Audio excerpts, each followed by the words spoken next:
There's no need to drive around South Florida wasting valuable time looking for a new or certified pre-owned Acura. Go to the #1 volume sales dealership in the Southeast United States. Craig Zinn's Acura of Pembroke Pines. Purchase with pace and space in a dealership tailored to your needs. From home buying to providing that personal touch. Contact the 2020 Satisfaction Award winner Craig Zinn's Acura of Pembroke Pines. 888-776-5123. That's 888-776-5123. Or visit them at 15601 Pines Boulevard in Pembroke Pines.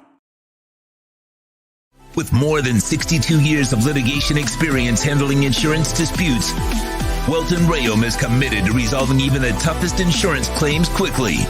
At Welton Rayom, they don't get paid unless you win. They handle complex personal injury claims caused by the fault of another in both state and federal courts. They handle auto, trucking, motorcycle, slip and fall, and bicycle accidents. Call 954-966-4646. That's 954-966-4646. Welton Rayom can help.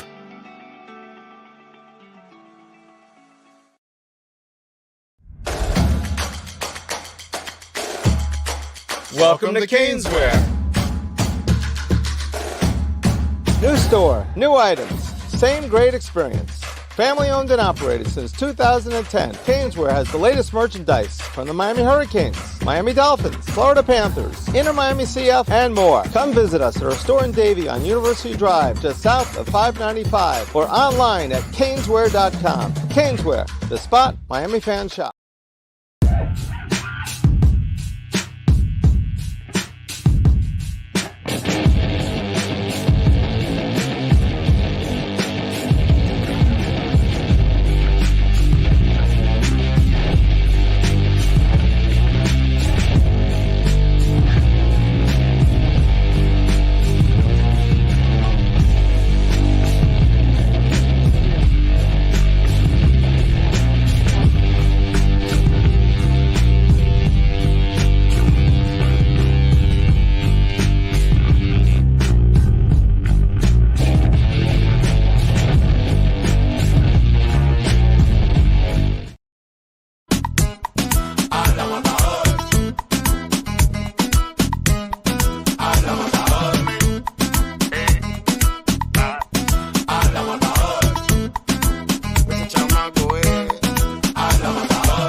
Oh, I thought you were gonna have me when I was dancing out there as well. I was feeling it. I didn't want to. Again, we are doing that, and you can say the name because I will mess up the name. El Tiger. Shout out to El Tiger. Hopefully he makes it through. He was unfortunately shot in Miami. All the Cubans here are at Miami Jackson Memorial Hospital putting candles, lighting it up, trying to see if he's able to pull through, man, because the guy got shot in the head and now he's in critical condition. They did surgery on him. But that's one of his favorite songs. I want. Thanks, Sean, for working with me because I apologize. I forgot it was down at the bottom, so I started the intro and I was like, "Oh!" Then I went back to do it. So, yes. But hold on. Before you continue, yep. Your mic is off because I can't hear you. So I'm hearing you only from your mic. I'm hearing only from your webcam or whatever because you sound far away. I can still hear you, but not clear and crispy like you usually sound. So just letting you know. How's this? Oh, there it is. Now we're talking. Now you sound amazing. Oh, Sean Stanley coming at the midnight hour. The Canes whoop the Bears' ass tonight. What? Huh? Oh, well, no loss there. Just like no loss when we kick the Cow Bears' ass. I will be going live at 10:30. My live reaction of the University of Miami. So all you guys who do not like the University of Miami, come join me as I'll be doing my live reaction. Actually, go join them, and every time there's a touchdown, you can watch them cry.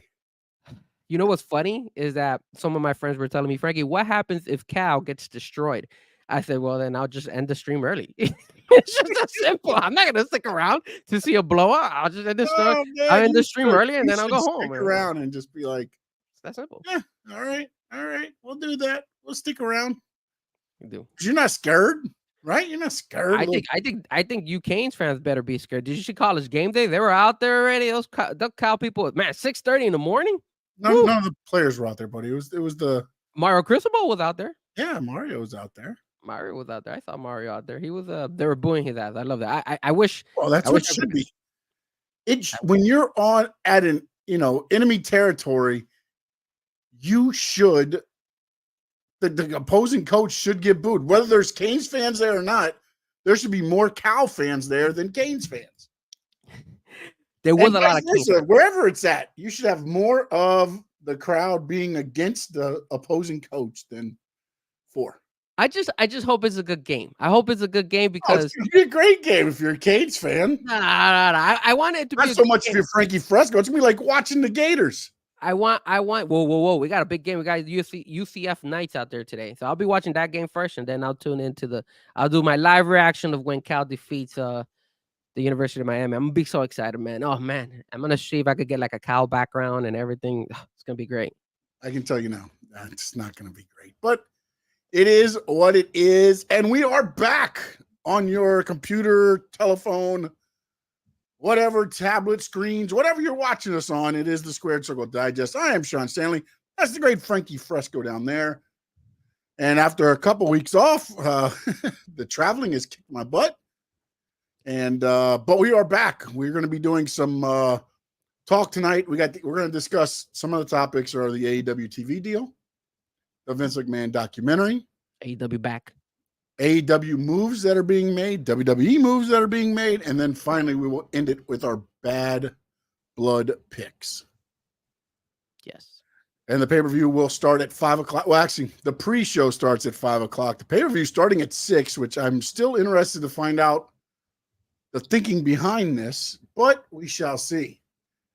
And now, just so you know, Bad Blood starts at 6 tonight, Josh, just so you are aware. It's a early start time for this PLE. It will start at 6. I thought it was the pregame, the kickoff show starting at 6, but nope, they go live at 6. And the first match is scheduled to be CM Punk versus Drew McIntyre. Hell in a Cell to kick off the Bad Blood pay-per-view. CM Punk. Yeah. CM Punk. Our thoughts and everything else on that. Frankie, I want to go. Sorry, I'm emotional today. I'm very active today. Dude, I'm happy for you, man. I'm glad you're emotional. I had to. You've been getting your butt kicked by all the flying and all that stuff because you with Big O and all that stuff. I've been getting my butt kicked with all these DJ events that I'm doing. Yeah. It's just like yesterday, man, my back is killing me. This morning, and I just turned 40 last month, so I don't mind sharing that. So I'm getting old. I've never felt the back pain and my feet hurting as much as I do once I hit 40. I'm like, man, everything's hurting harder, man. I don't know how you do it, Sean. I have no idea how you and Big O and all you guys, how you do it, bro. Because the more and more I get older, the more I start feeling everything even more. I'm like, man, this is rough. So for our older crowd fans, guys, if you're young, enjoy your youth. Because once you get old, Jesus, it's hard. It sucks. It's rough. It My is back a is rough still hurting. one. I'm trying to find the thing as you were talking, just trying to find the thing I want to talk about because they had a breakdown of, and actually I think it was under Fightful, not WrestleMania. I gotta get myself hopefully a Hurt Business shirt. I want to get myself a Hurt Business shirt. Well, now it's going to be called the Hurt Syndicate, I believe is what they're calling it. Of course they gotta change it. Somebody put that there, but I don't know. Again, I don't know what they're calling it yet, but yeah, that's some of the moves. You know what? Let's talk about some of the moves. We'll get into the deal here in a minute. I'm trying to find the one that I had set up. I thought I had it saved, but apparently I took it down. But so right now you've got so far that's shown up has been MVP, Shelton Benjamin, Lashley is signed. We know now, as well. All of them signed around the same time. Your thoughts on where it's going? Because I'll say this, man. And since we're talking about this, I wanted to go over this as well before you go into actually your thoughts on that, Frankie. Let's get that out of the way before we go. Look, I honestly feel that the reason that they're signing, they made that move to sign those guys is because figures right now, as far as viewership, is not doing well. Like they've been like lowering. And I know that they just did their 5-year anniversary of Dynamite.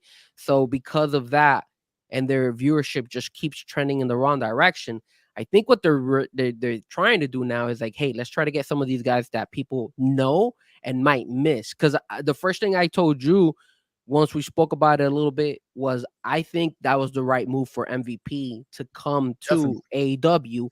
And I don't know about you, but for me, I missed the Hurt Business in WWE. I thought that was where MVP, Sheldon Benjamin, this guy, Alexander. Yes, when they were at their doing really well and people were recognizing their work. I think once they kind of disintegrated, it wasn't a Vince creation. So exactly. So it kind of fell, and then you had MVP with Omos, you had Bobby Lashley trying. Bobby Lashley had a good run, but then obviously they couldn't find anything really well for him. They tried to put him with the Street Profits, all that stuff. Sheldon Benjamin got released. Alexander's in NXT now. So there's a lot of things. I obviously felt like, hey man, they dropped the ball on that particular group.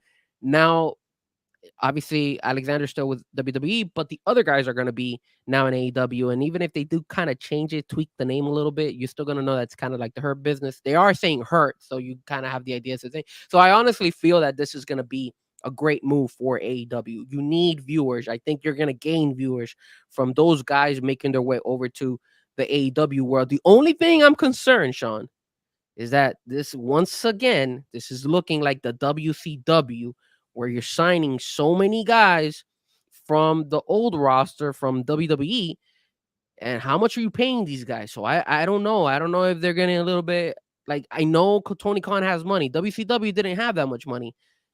Well, they had the money until Ted Turner sold it to. Correct.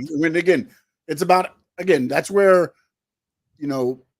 AEW privately owned company. So you don't know whether there's a lot of, especially with the new TV deal signing, there's a lot of, numbers being thrown around. What's correct? What's incorrect? Nobody knows, because they don't have to divulge the numbers like WWE does, because they are a private. But what I will tell you is these numbers right here. This last month, September, market to market comparison for AEW. They were in Milwaukee, Wisconsin, down 29%. They were in Hoffman Estates, Illinois, down 4%. Lexington, Kentucky, down 47%. Flushing, New York, which was their Grand Slam event, down 22%, which still isn't bad because they got 8,800 from 11,000. So it went down, again, they had a pretty decent turnout. Now, WWE, same market over last year. Denver, Colorado, up 86%. Seattle, Washington, up 40%. The Portland, Oregon was down 3%. They went from 10,294 to 10,013. So it was over 10,000, however you want to look at that. Sacramento was up 9%. Ontario, California, up 6%. Oklahoma City, Oklahoma, up 67%. Columbus, Georgia, was actually down 7% on a house show. Huntsville, Alabama was up 21%. Evansville, Indiana was up 17%. Now, to put numbers in perspective here also. And hold on, before you continue. The Oklahoma City, real quick, that was up 67%. The show before that in the same city was a house show. So that's why the number was so large of a growth, because house shows do not draw as good as paper of live shows. And I only want to address this, Manny. I know you are asking who's going to win the title. Give us a minute. We're talking right now about some of the guys, some of the old or ex WWE wrestlers making their way over to AEW as it kind of correlates with WWE. Yeah, so we're gonna get our picks as we go off the air. So if you want to step out, watch the cards, 4:15ish, 4:15ish, we'll have the picks at 4:00. Manny, come back and see us. I'll let you know who's winning the title tonight. That was not a lot, is it? No. And what you're saying is those numbers increased as of right now, right? They've been increasing. Is that what you're saying right now? Those were the numbers from the last time they were at a show to the same city. They did the same city from the last time to this time. Those were the increases or decreases And I just wanted to let everybody know the plus 67% in Oklahoma City was because it was a live SmackDown this time. Last time it was a house show. So the house show live SmackDown? No, WWE SmackDown? it was a SmackDown. Yeah. Oh, okay. Yep. Yeah. So again, there still was an increase, but house show to live TV is two different big things there.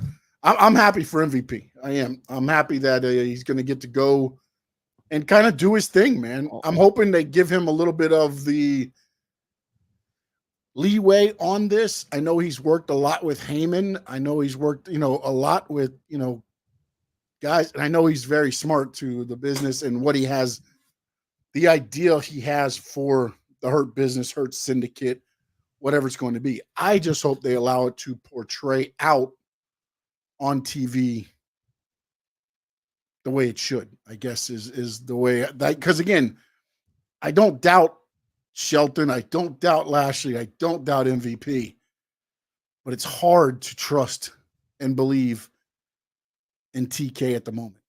Storyline wise, inside the ring, as I say all the time, the performers, no issues. I'm talking about the entertainment level to where I go back week after week, because some of them they're busting their asses in the ring, but it's not showing. A 683 on the 5th anniversary show. Yeah, but the 683, Sean, is because a lot of the fans have kind of run away from AEW, and those 683 that are tuning in right now, if you're looking at the last couple shows, they've been doing a lot better when it comes to. They've been doing better since Revolution, man, and yeah. It has not shown in the things, man. It's not. They're not coming. The fans have not come back. And I like Manny, bro. Manny, I appreciate you being here, sir. Yes, AEW is the best wrestling show now. Way better than WWE. I agree with you 100%. Oh. When it comes to the wrestling, yes. When it comes to storytelling, it's getting there. I don't know if a lot of fans are jumping on board with me, but man, AEW is making a big comeback. And what you said about the Hurt Business or the Hurt Syndicate, I will tell you this. There's one thing that Tony Khan does allow his wrestlers to do is kind of run with their own character and have more autonomy of their character. I think this is why it's good for MVP. I think this is why it's good for Bobby Lashley. I think it's good for Shelton Benjamin, those guys, because MVP knows how to carry, his own story and kind of run with it. So I think he's going to give him that more autonomy. And I think that's why it's going to work. Now, how long will it work? That's where we're going to find out. Who knows? But as of initially, it should work. Because if you look at the first couple of segments that they did, it was surprising. Like, I love the fact that they said, I don't deal with complaints. This guy does. You don't see that from AEW. That is those are little tricks and little, nuggets that MVP gets from WWE. So you see it and you get a crowd reaction. And that's what I was like, okay, I like this. I like those things. I don't see AEW doing that. So maybe he brings something different to AEW, but I really do like the fact that they made that move over there. And I think they're going to succeed, at least to begin. Hopefully it could trend and keep going for more than just maybe a couple of months, because that's technically what tends to happen with some of these guys. They kind of disappear. Look at Mercedes Moné. So, well, that's my whole thing with this. It's like the bright, shiny toy, and then it just kind of goes away, man. And then they try to reproduce it. Here we go. Let's look at this one, okay? We had a pay-per-view recently. Chris Statlander, right? Mm-hmm. With Stokely, right? She won. She beat Willow, right? What happened there? Yeah, nothing. And then on Collision last night, they bring her back as a damn baby face. No more Stokely. I saw that. I mean, that's the stuff there where, and again, I get it. There's going to be injuries. There's going to be times where you're going to have to make those decisions. But I feel like that's how quickly it's like, hey, you're a heel. You're this big heel. Now you're a babyface. Like, what? What happened there? Yeah. And it sucks because I thought Statlander was on a good little heel streak. I thought so too. I thought they could have made it something more than what it's going to be. So, but again, do you think that's a Chris Statlander move, or do you think that's a Tony Khan move? I mean, I think they're stuck where they don't have anybody else, because this is the other part that, and again, I get that everybody wants to be different, but you only have so many people on your roster. You can only have so many big moments, so many big matches, so many first times. When you're not telling stories and lengthening it out, you run out of things to do. Like on that AEW show, I loved the match Ricochet and Will Ospreay. I couldn't stand the finish. I couldn't stand the finish. They both pin each other, and then you have Takeshita come out and it's a do the disqualification before the double pin. If your ultimate thing is to get them to a triple threat match, just have Takeshita come out and lay them out. Why do you have to have? Because I got to keep them both strong. This is my thinking. You got to keep them both strong, so now they both have a double pin. We'll restart the match, and then Takeshita will come and ruin it. Because they don't want it to be where Will Ospreay's about to hit his finish, and then Takeshita saves Ricochet, or vice versa. So the thinking is we keep them both strong by having a double pin. Then we send Takeshita down and schmoz the whole thing, and we set it up to run at Wrestle Dream. But to me, like, I just that to me is the thinking where it's like, didn't you think it was a little bit too soon that they went ahead and put those two in the ring? That's what they 1-on-1? do, though. That's why I expect that. My question to you is: will Ricochet be able to excel in AEW compared to what he was in WWE, in your opinion? Oh, yes. Because I think he leaves Wrestle Dream with the belt. I think he pins Takeshita. Wow. I don't think Will Ospreay gets beat in that match. Damn, you're already telling, but he's still gonna lose though, technically. Well, yeah, but he doesn't figure in. But see, this is where I think Kyle Fletcher figures in. Because I don't know if you saw yesterday, but somebody sends out a tweet and it's Will Ospreay with Sky Blue wearing his stuff. And Kyle Fletcher says, "What is this?" Yeah. So I think ultimately you're going to get the jealousy angle, which Takeshita, they said on Dynamite, already has to Will Ospreay. And then now I think Fletcher's going to do the same thing. And then Ospreay's somehow finally going to be out of the Don Callis group, which he was out of, I thought, many moons ago. But yeah. Well, a shout out to official DJ Memo. Steven, I see you, man. I see your comments. We're boys. Also, Miro, man. Did you see Miro's gone? They gave him papers. Let him go, baby. He's going, and he looks like he's going to make his way over back to WWE. Yes, it does. So it should be interesting. I like the fact that WWE is bringing some new flavor and trying new things again, bringing in some of the old guys, going ahead and a lot of the guys that got cut were not Triple H's decisions. Correct. That's what I mean. That was a thing. But then again, Eric Young. I don't know if you've seen the video of him with Chris Van Fleet. If you haven't, I'd go check it out on CVV's YouTube channel. But he kind of said, he left WWE and then he came back and he was supposed to be paired with Bo Dallas and Bray Wyatt. That was going to be kind of the origins of the Wyatt Six. Mm-hmm. At least he believes so, because the plans that he was being given. But then he said, then somebody forced their way back into the company and I cannot morally work for the guy. So I asked for my release and I was granted and he was gone.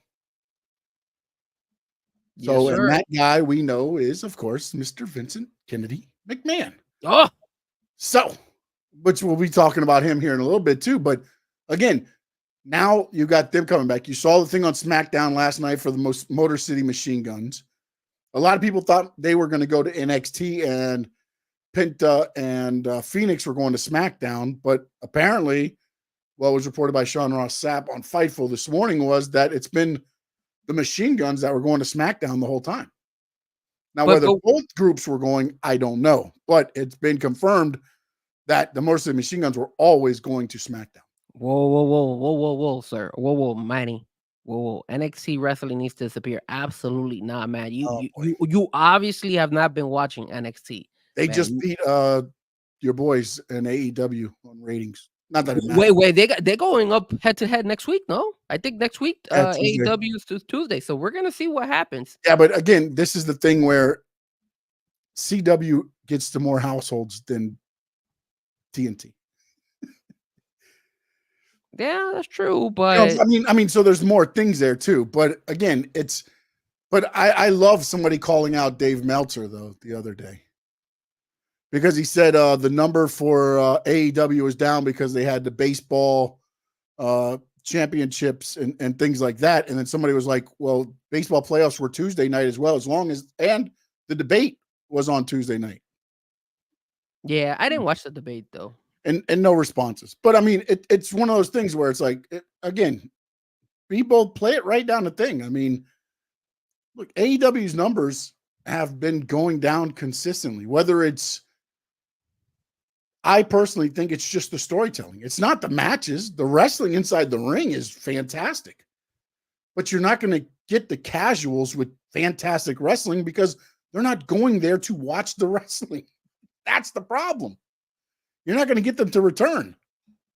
I mean, they're doing a little bit of a better job when it comes to, that John Moxley character. I always get the vibe that Shane O'Mac is going to make his way over to AEW. Yes, So, I think so. whether he does show up or he doesn't, they need to keep selling that. Make it, if he doesn't come, okay, no problem, but sell it to us. Make it believe like he is really going to come. That way people will still be intrigued, because that's the vibe I'm getting a little bit with John Moxley. Like, and the fact that he came out and he said, I'm not the one doing this. I'm not the one pulling the strings. Yes, keep it like that. So I like it, man. I like it. Either this is one of the two things, man. If they finally do what I want them to do and turn TK heel, it's either Shane or TK. One of those two need to be this person running Moxley. Yeah. I think, and then I'm a little bit shocked that Tony Khan gave that low blow to Ray Phoenix and WWE and not letting him go. No, I'm not. It's business, man. It's business. Bro. No, but come on, man. You can talk the talk all you want, man. But he's been saying that he doesn't care, and now all of a sudden he pulls that. But again, it's one of those things where it's business, bro. It's like, and to be honest, I think ultimately they're probably going to grant him the release because he's been going on podcast after podcast saying, the same thing you're saying here. Oh my God, look who's on the chat board. Tua time, making his way over to the squared circle. Look at that. Tua time, I want you to know that I will be live streaming the University of Miami reaction. So I'll be on my podcast show. Make sure if you get a chance, tune in. I will be there for when Cal defeats the University of Miami. Okay, back to wrestling. Yeah.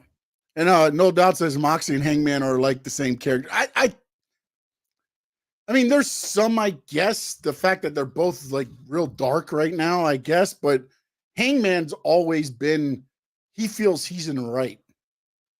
Moxley's just out trying to kill people. I do agree with that, man. Moxley, Hangman Page looks completely like whacked out. That's what I like about him. Actually. It's like he doesn't understand why everybody's against him. He's always in the right. Somehow he paints himself as being the good. He still comes out of the good guy thing. If you watch the show, he comes out the good guy entrance still. Yeah. It's just amazing. I love it. See, but those are the little things that people sometimes don't catch. I love that. I love the fact that he still does that. No, and he's gone out the heel as well. Oh, the other time, when he did the thing, he looked at the baby face and he went up the heel. But then this time he came back out the baby again. That's cool. I like that. See, so those are the little creative things that I was like, okay, AEW is doing a couple things that are not so bad. I will say this. I don't like that they brought those what were they? Maximum models or whatever, those two guys. Models, yep. I didn't like them in WWE. I don't know why they brought them in AEW, man. Those guys, and they're still doing with the same. Didn't you notice that they're kind of like the same character in WWE that they are now? That's what they're known for. Oh man, that's what they're known for. I mean, it's just keep them in Collision or Rampage. You got Rampage is gone starting 2025. They keep him. That's why I put him in Rampage. Put him in Rampage. Done. You lose your job. All right, let's real quick. We talk a little bit about let's look at the TV deal that they have. Again, the numbers are all, to me right now, made up. It was originally reported that it was 150. Then those numbers were changed to be about 185. So, however you want to look at the deal. Now, where it ranks up with, and this is the thing I don't know how accurate these numbers are. Okay. So, because the Netflix deal I thought was 10 years, $5 billion. Right? That'd be $500 million a year. Mm-hmm. They have 345. So again, this is WrestleNomics. They're a lot smarter than me. Taxes? Maybe, I don't know. Maybe it's the taxes. But okay, so the USA Network was paying $265 million for Raw. Netflix put 345. Fox was $205 million. USA is paying them 287. USA, which is the was paying $15 million for NXT. That's now up to $25 million on the CW. Wow. Now, which I think is right around there now. So TNT is paying $75 million to AEW. Now they're going to be paying about $185. Wow. So they're paying them along the lines of what, and again, now here's what's included in the deal. It is Dynamite and Collision have been renewed, and they will simulcast on Max as well, starting in January. The AEW library is going to Max. So that means basically you're going to have the WWE Network like on Peacock. Now the AEW one will go to Max. Now here's the thing where I believe, and I'll stick to this, I think they might be making a little bit of a mistake. Pay-per-view events, though, which did not air on WBD's cable networks, will take more time to prepare for Max. So it's unclear if the entire pay-per-view library will be immediately available in January. And then it also said that they don't expect pay-per-views starting in January. Used customers will be able to order AEW pay-per-views at a discounted rate. So now you're paying $9.99 for Max, and you're going to get a discounted rate on pay-per-views. I think that might be we'll see. We'll see, because people are going to pay it. But how many people are going to do it? And Hassan Taro, how you doing, sir? To a time, NXT is on fire. Oh, my dad's in. I told him just quick thing. I don't know why my lights are flickering. So if no. I run out of power or something goes on, it is raining outside where I'm at. It's been raining all morning, man. And now we got another storm right behind us. It is a 3-year deal with an additional 1-year option. Shockwave is supposedly the potential name for part of a deal with Fox or another partner. The Ring of Honor, not included. Not included in the deal. So the Ring of Honor, I guess, is staying on either their network, or they work it into whatever the other deal is for the Fox or whatever, because Fox has been the company that's been dealing with it. And I know Fox, I believe, still wants to stay in wrestling. The problem's going to be is this. If they do get it on Fox, and a lot of people are saying the Fox family. Some people are saying Fox like it's going to be the same channel Fox that SmackDown was on. I've heard it's going to be on FS1, which still isn't terrible, but it's not Fox, because Fox has a lot more households. I did not get the chance to check, but Tuesday and Thursday are the only days that would be available. Thursday, you get Thursday Night Football. Tuesdays, you go against NXT. Do it, baby. Go against NXT. But again, now you beat NXT again. Whoopie do. You're beating the developmental. I mean, it's Is it a developmental? Is it developmental? Right now, they're trying to trend like they want to go somewhere. Classified as developmental, and it's paid TV rights as a developmental. Yes. So good point. And to a time saying, glad AEW got a new deal, despite how I might think AEW sucks. I never want to see a promotion go down. The promotion was never going to go down. Tony got never going to go down. Now here's the interesting part. And again, this is talking about the from WrestleNomics. Brandon Thurston does a fantastic job. If you follow him, if you don't, then it is what it is. Will AEW become profitable? And then again, AEW isn't a public company, so we don't know the exact numbers. But looking at everything and putting things into perspective, they said that if a deal with partner and assuming an annual escalator of 7.5% per year, I believe is within the norm of the media rights deal, which meaning 2028, AEW could be generating media revenue at the cadence shown above, starting around 134 million in 2025 and around 166 million in 2028, thus allowing them to become profitable.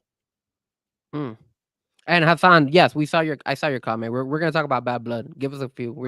I did not see the Bad Blood comment, Hassan. I'm sorry. I saw you guys say hi. I saw the hi there, so I said, but we are going to be talking Bad Blood at about 25 minutes probably with the picks. And it also said here, so let's see here, it says in an attempt to estimate AEW's profitability for I estimate a net loss of $34 million. Jesus. Estimating AEW's revenue is one thing. There are public metrics to use to make more informed estimates about revenue. Estimating expenses is more difficult, but if the 34 million net loss estimate for 2023 is in the ballpark, you would conclude that greater incremental revenues of 44 to 76 million in each year of the deal, yes, would be enough to offset at the company's current expenses, providing other revenues remain relatively stable. How much is the company's expenses? Do we know that?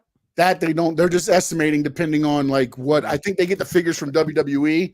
So you've got getting the ring from venue to venue. You've got flights for wrestlers. And AEW, remember, AEW is a little bit different animal than WWE. WWE pays your flight, at least unless something's changed, and again, maybe it has. They usually pay your flight in and your flight home. You have to get your rental car. You can hook up with a bunch of people, pay $10 each, whatever it is. Whereas AEW gets you in, a lot of the talents get driven around, and everything else. So, well, two-time. Look, if you want me to sell you AEW, I'll tell you why you should at least tune in Dynamite. Yes, I do watch Dynamite. Collision sometimes, but there's usually something else on more important.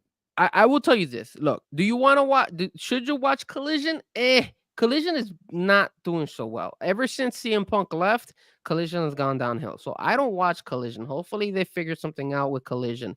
And when it comes to Dynamite, look, man, you got to watch it because I'll tell you this. Look, you got MVP. We were just talking about it earlier. You know, I think he's going to kind of do his thing over there in AEW. I think it's going to help him a lot. So at least initially, you're going to be able to see MVP, Shelton Benjamin, obviously Bobby Lashley. Those guys are doing a really good job. When you want to see like high-flying matches and matches that you really can't see in the WWE world, like Ricochet and Will Ospreay, you're not going to see those high-flying type of moves in WWE. They just don't do it because they don't want their guys to get hurt. Look at AJ Styles. He didn't do anything and he got hurt yesterday. So it's like an angle. That's an angle they're working. Really? I thought that was that he physically actually hurt himself. Because I actually I paused it. You can see his leg bend that way and stuff, but it was more of a, again, you've got to build up empathy. Remember, the last time you saw AJ Styles, he said, I quit. That's true. So now you're building up empathy for him, and that's why they had Carmelo come out and be like, well, at least I'm not a quitter, and AJ's like, I own it. I quit, da-da-da. And then he hurts his ankle, and then now you're building up more empathy for him so that when he comes back. I thought he got hurt for real because when I saw the replay of when he goes in. Here's the one thing that I'll tell you about wrestling. And again, maybe I'm wrong because it's the Triple H era and maybe they're going to be more transparent. Usually if you hear he's taken to a local area hospital, it's part of the angle. Okay. If they kind of go quiet and like, we'll get you updated. We'll keep you updated on the thing. He's been taken to a hospital. Then it's usually more serious because they're not going to tell as much of the story that they have to. Remember, if you watch WWE in the back is showing him on crutches going to the whatever, the ambulance in a hospital. That's all that is a kind of like sympathy. They're not doing that. Look at what happened at AEW. It's one of those things, man. Nobody knows about the Sammy Guevara injury other than the people that know or follow certain, websites. wouldn't know that 2 people were stretchered out at the last Dynamite tapings. Yes, but also keep in mind that injury for Sammy was not like an ankle. It was something. Oh, no. He landed Neck-wise. hard on his head and he got a Yeah. concussion. I mean, I'm not saying any of them are. I'm not. Let me rephrase, okay? I'm not trying to say that. I'm just saying that when the seriousness of the injuries happen, they're not usually promoted. Even That's what I'm even if saying. even if it's a simple injury like an ankle injury or like a They shoulder usually injury, They won't they won't promote They it. Okay, usually won't. I mean, I didn't know that. maybe if they're going to try to make the guy that, like, if Lance Archer hurts somebody, they might put it into the angle that he's the Murder Hawk monster and he's taking people out, as long as it's not like a serious injury. You know what? You make sense because look at when Seth Rollins got, that whole angle for him. But they mentioned something. Well, he was. No, they'll Was it mention serious? stuff. Now they will mention things and throw, because you cannot avoid it either, though. All of a sudden, if a guy disappears, where the hell was he? Yeah. You've got to mention it, but it's just not brought up the way So that it's brought in there. It's just trying to get sympathy more for AJ. Like, damn, this guy came back, gave us a match, and couldn't even finish. Okay, so let me ask you this. So then, if it's all part of an angle, when do they bring him back? Like 2 or 3 shows later? That's what they'll do? Maybe, or they just say it's a significant ankle sprain and whatever. Because he just came back. Yeah, they might have him in a walking boot next week and then have Carmelo kick him in the back or something. Okay, that You know would what I'm make saying? sense. Like, they'll do Yeah. things like that where it's like, Makes because I sense. don't think you can just be like, oh, AJ's fine this week, because you've No, seen you can't, yeah. with ankle sprains, especially with athletes, it's a lot more than that. I mean, It's like the Rita injury. We knew that the Rita injury is not, that's not real. So because Rhea is obviously the whole knee injury and all that crap, I thought that was BS in my opinion. I thought that was an angle. Was it an angle or was it real? no, I think she, again, they exaggerated the injury. But she was injured. Yeah. Well, because she did the spot, and it looked like what AJ looked like. Damn, you're throwing me off, man, because I don't know now if I should believe the injury or if I should believe that. That's how that's good. It's gotta be. That's what it's supposed to be. It's like, I know that's not supposed to happen, but did that happen? The reason I thought the AJ thing was real was because when he slams Carmelo, I slowed it down and I rewind it, and then I went back in slow motion on my DVR, and it looks like he lands directly on that ankle. And then it looks like the ankle goes like this. And I was like, damn, he tweaks But something, if or at you least saw something. you watch him normally when he does that move, his leg's planted. His leg is planted when he does the move and he drops him over the back and on his leg. He didn't plant his leg this time so that he could slide it out to make it the way it was. Wow. Because if he kept his leg planted and it did that, you're probably popping your. That is a good point. Your what is that? Your shin bone or something, because That is a good point. it's not working. Well, that's the difference between you knowing and me as a fan, right? Like you wrestled and I didn't, so that's why you kind of pinpoint those things, because those things I just didn't think about that like that. So that's a good point, though. Yeah, and then also too is you've got Carmelo, which I thought was odd that they had Carmelo be the one to go out there, because Carmelo's trying to be in this whole thing with LA Knight, and then he's putting his shot on the line against AJ Styles, who's returning, who can't lose. Carmelo can't pin AJ Styles with AJ Styles returning. So No. I think this was the way for them to get out of the match and allow Carmelo to. I do agree with you. Why did they bring him? Because I always thought that they were trying to do like a fatal 3-way between them. They are. Like, It could be Andrade, LA Knight, and Melo. Yeah. So then that was weird that they brought in Melo and just put him against AJ. They wanted it to be something. I think, I believe that that's where some of the AEW influence is coming in, because Carmelo AJ is a match people would want to see, but not on. Again, you give them SmackDown, it's like, oh, you got 10 minutes, go out there and. Yeah, because you're And by tired the of. way, we can't have Carmelo lose because of the storyline. So, and we can't have you lose because you're just coming back after saying I quit. So we're gonna do an injury. Are you a little bit tired of the whole Carmelo Andrade series? Like they keep wrestling over and No, over I'm and not. over I'm again. not. I like it. I think it's different because I'm happy that Triple H is putting more stock into the mid card than what Vince ever did. Vince, to me, was you're either on the top. He's almost like Ricky Bobby. You're either top or you're the last. He never put the emphasis on, and even look at what happened with Michin and Chelsea Green. Neither of them have belts. Two women, just mid-card, went out there and put on a hell of a match, the dumpster match. I thought was pretty entertaining, pretty good.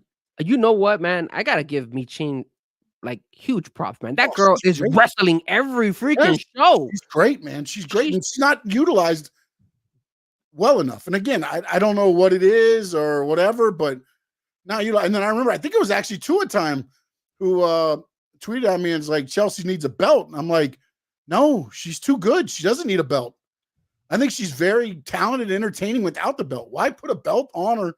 And not saying that a belt makes people, but she definitely doesn't need the title to stay relevant. Both Michin and Chelsea have been working their asses off, man. Really good from both of them. And in different shows. They both have been in NXT as well. So very impressed with those two ladies. And the crowd gave the biggest pop was when she went ahead and stuck her in the dumpster. And man, dude, come on, man. You gotta have balls. You gotta be very, very, how do you say it? Like, trust your opponent to go and do that power bomb, because that her head could have easily. You're looking up, bro. Like, did you see that? I was looking at her. I was like, sitting there going, oh boy. When I saw that and I saw she was gonna do a power bomb inside, I was like, holy crap! Like, Chelsea Green must really trust her, bro, because that could have gone really bad very easily. And then Tua Time says that she doesn't need one, but her work, they should reward her. And look, I agree with you, but the problem is when you reward everybody for their work, you turn into AEW. You have 1,500 belts. And I think already. AEW, sir. No, but what I'm saying, though, is that, look, you've got Okada with a belt, and then you make a stipulation that he could lose his belt in the first 20 minutes of the match only. Yes, because he's Okada. Yeah, but again, now you had your champion. Bryan Danielson's beaten every champion they have. Yeah, because it eventually is going to be, I mean, you remember, he has to have his run because he's going to retire. So you can't have him just lose to anybody. Yes, but I mean, it's champion versus champion every goddamn week. Yeah, it is true. It is champion because every guy, but I think they're desperate. I'll tell you right now, viewers. That's why with the way everything's going, Bobby Lashley has a belt within the end of the year. But you just finished telling. When he debuts, because as soon as you come on, you get a belt. Sean, Tony Khan is Oprah. You get a belt. You get a belt. You get a belt. Everybody gets a belt. You just finished saying that Ricochet is gonna win the belt from Will Ospreay. So you agree with Tony Khan's type of mindset? No, I don't agree with it. I just understand that now. I know. I feel like I know the way he goes. So Ricochet is gonna definitely get a belt. Sign your contract. We'll bring you in. I'll give you a belt. Oh, but you know what, Cap, for life, you're right, man. How about you give Ricochet the belt and then you have in Collision Ricochet versus Hologram. Woo! Look at that. Fire right there. And in Collision, because you need the viewers. Collision, guys, Collision sucks, man. But I still watch it from time to time. I don't watch it. I don't think Collision sucks. I just think it sucks, bro. Well, no, but the problem goes to this is they've made it the B show. Tony Khan has made it the B show. That's why it sucks, because I wouldn't even pay to go to Collision. Like, I'd rather watch NXT than Collision. You don't have to pay to go to Collision. They recorded after Dynamite. Well, that's true. But that's gonna be the other problem with this TV deal too, by the way. Why? What was happening with the TV deal with that? Because, dude, how are you going to keep getting paid all this money if your Collision isn't even giving you 200,000 views? They're gonna have to change something, bro. Think about this. Between the two shows that they're keeping on, they're not getting 1 million views. That's sad. That's why I'm telling you, they have to work. They have to do something. I think that's why they signed MVP. They've made the turn. The problem I think they're going to have is getting everybody back on board, believing that it's going to stay that way. But Sean, the only way they're going to be able to get people on board is they need one particular wrestler, just like an MJF, or Will Ospreay to have an amazing storyline, and people will jump on back to the show because everybody was tuning in when MJF and Adam Cole were together. Yeah, but then the problem goes is Adam Cole gets hurt, and then they screw the pooch on it. True, and we don't know anything. Okay, let's figure something else out. They just kept it going the whole time, knowing that there's going to be no payoff. And when there's no payoff, it's like, oh, okay, that's where it turns into like there's no payoff. Like, I'm very interested to see what happens at Wrestle Dream, Tacoma, Washington. That's near Bryan Danielson's hometown, or it's his home state. He's in Seattle. He's from Seattle. I don't know how far Seattle and Tacoma are. I wasn't there long enough to know that, but I can't believe that Danielson loses there, right? No. So then Moxley gets pinned or submits?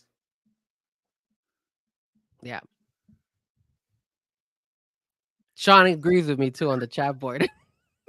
yeah, I guess. Yeah. Apparently, I agree with Frankie Ferezko. I just had to correct you, Sean.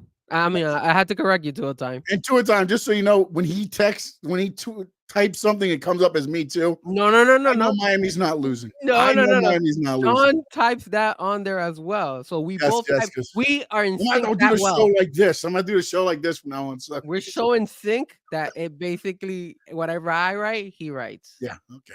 All right. But if he writes something and I write behind him, that was not me. I'm just letting you know.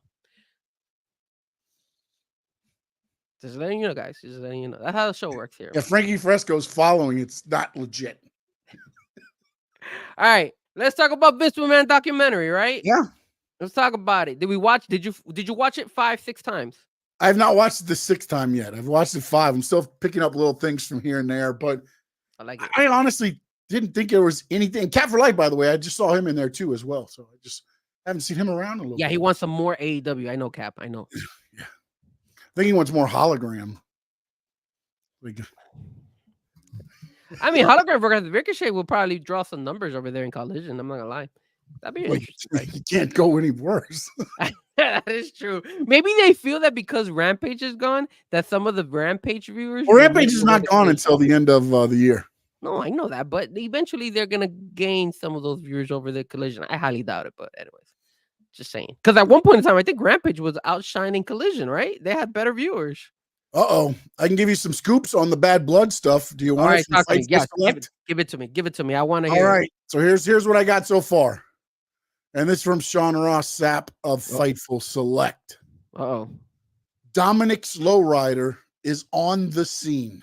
All right. Yes. Metro Boomin is at the show. Metro Boomin, a big fan of Triple H, and Triple H a big fan after they tweeted to each other. Yes. You know who he is. I know who you are. Exactly. And as a matter of fact, for all you Dom lovers out there, just want to go ahead and say, do not take offense to his comment, but I think Dom does a better job driving that lowrider than the late, great Eddie Guerrero.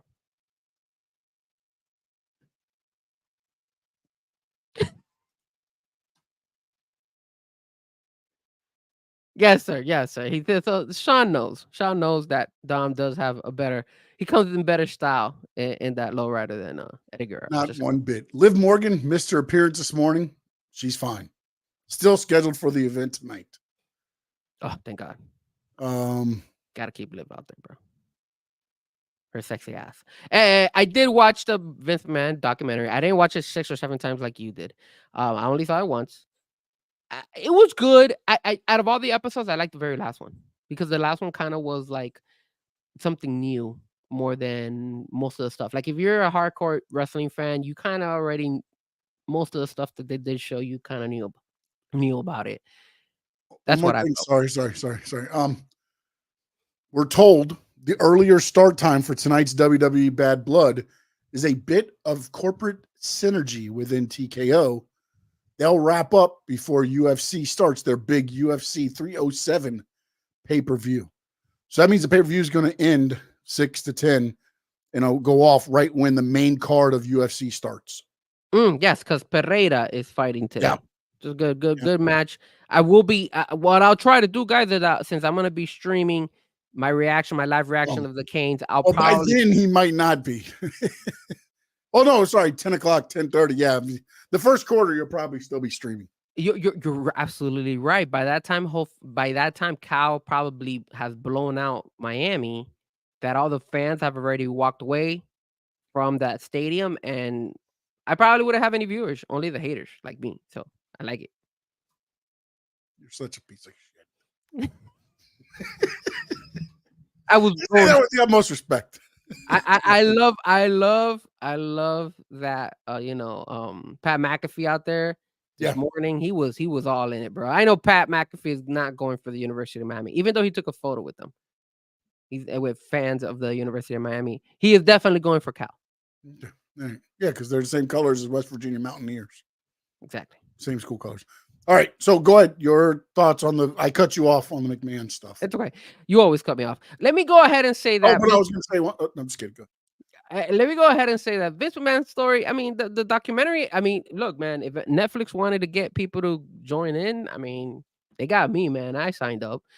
And the reason I joined was because it was trending like crazy. I was like, man, this documentary must be really, really freaking good. Screw it. Let me go ahead and get Netflix. And I got Netflix and I just stuck with it because, Monday Night Raw is going over there. So I'm like, whatever, might as well keep it. If you guys are like us, Sean and myself, and most of us who are tuning in, if you guys have seen documentaries, know the history of wrestling, it wasn't that big of a change. We knew everything that they were going to talk about. Maybe like a nugget here or there that I probably didn't know. Like I didn't know this. You probably knew it. Vince McMahon and his walk when he was walking and he got it from that particular wrestler. I forgot his name. And obviously I don't know about it because that's like George. There you go. So way out of my time. I was like, I didn't know that particular wrestler was who influenced Vince McMahon to be that type of character. So kudos for that. I thought that was creative. I like the fact that they threw a nugget here when Shane O'Mac was like, hey, if you don't like my style, then, stab me right here, baby. Just kill me right here. If you can't do it, get the hell out of here. I like that. That was pretty cool. And I think that's one of the reasons why I think Shane is going to eventually. Actually, it was Vince that told Shane to stab him. Yeah. That was the only way he would use his ideas if he's dead. Yeah. That's a crazy way for a father to be talking to his son. That's insane. When you look at it, and this is the part where I think people are going to think of is that this is the first time that they've gone as in depth on Vince McMahon's childhood as I've ever seen a documentary of Vince McMahon. They never go into his mom and his dad. The only part that they usually start with is his dad was the one that kind of, sold him the company. And this one goes into the way his dad treated him. It was exactly the way Vince treats Shane, and all that stuff. But then also a lot of it was just confirmations of a lot of the stuff you heard that you weren't sure about. And again, you had the people, was it Vince himself that was like, I can't tell you certain stories. And I'm saying, like, again, that's what you're going to get with this. It's all protective thing. And if you look at everybody they brought in, it was everybody that was protective to Vince. Yeah, man. I didn't like. It was everybody on Vince's side. I believe this was originally going to be a history of the WWE going for when they started to come to Netflix. And then all the stuff started coming out because this has been being filmed for I think Bill Simmons started filming this like 3 or 4 years ago. Like it's been in the works for a while.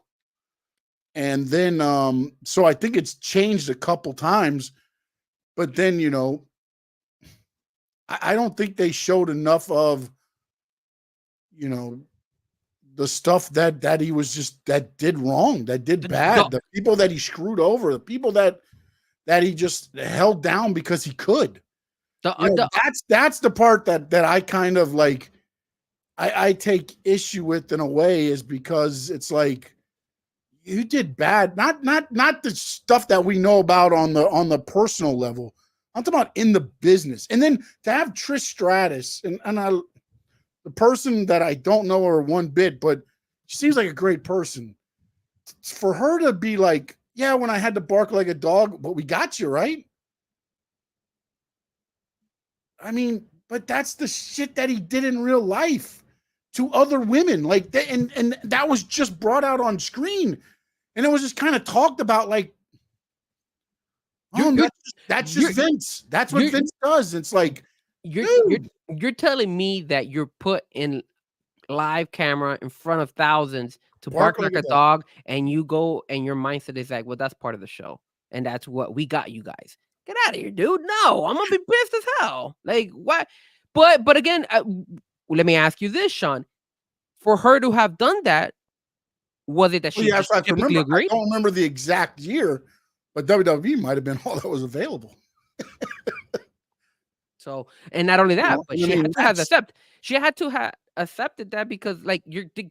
Oh no, you're going to usually do what Vince asks you to do because where are you going to go? But see, that's the problem with the documentary, which you pointed out. The fact that you got people that are like just backing Vince. You wanted a little bit more authenticity. Well, I'm not going to say they back Vince, but they're not going to bash him.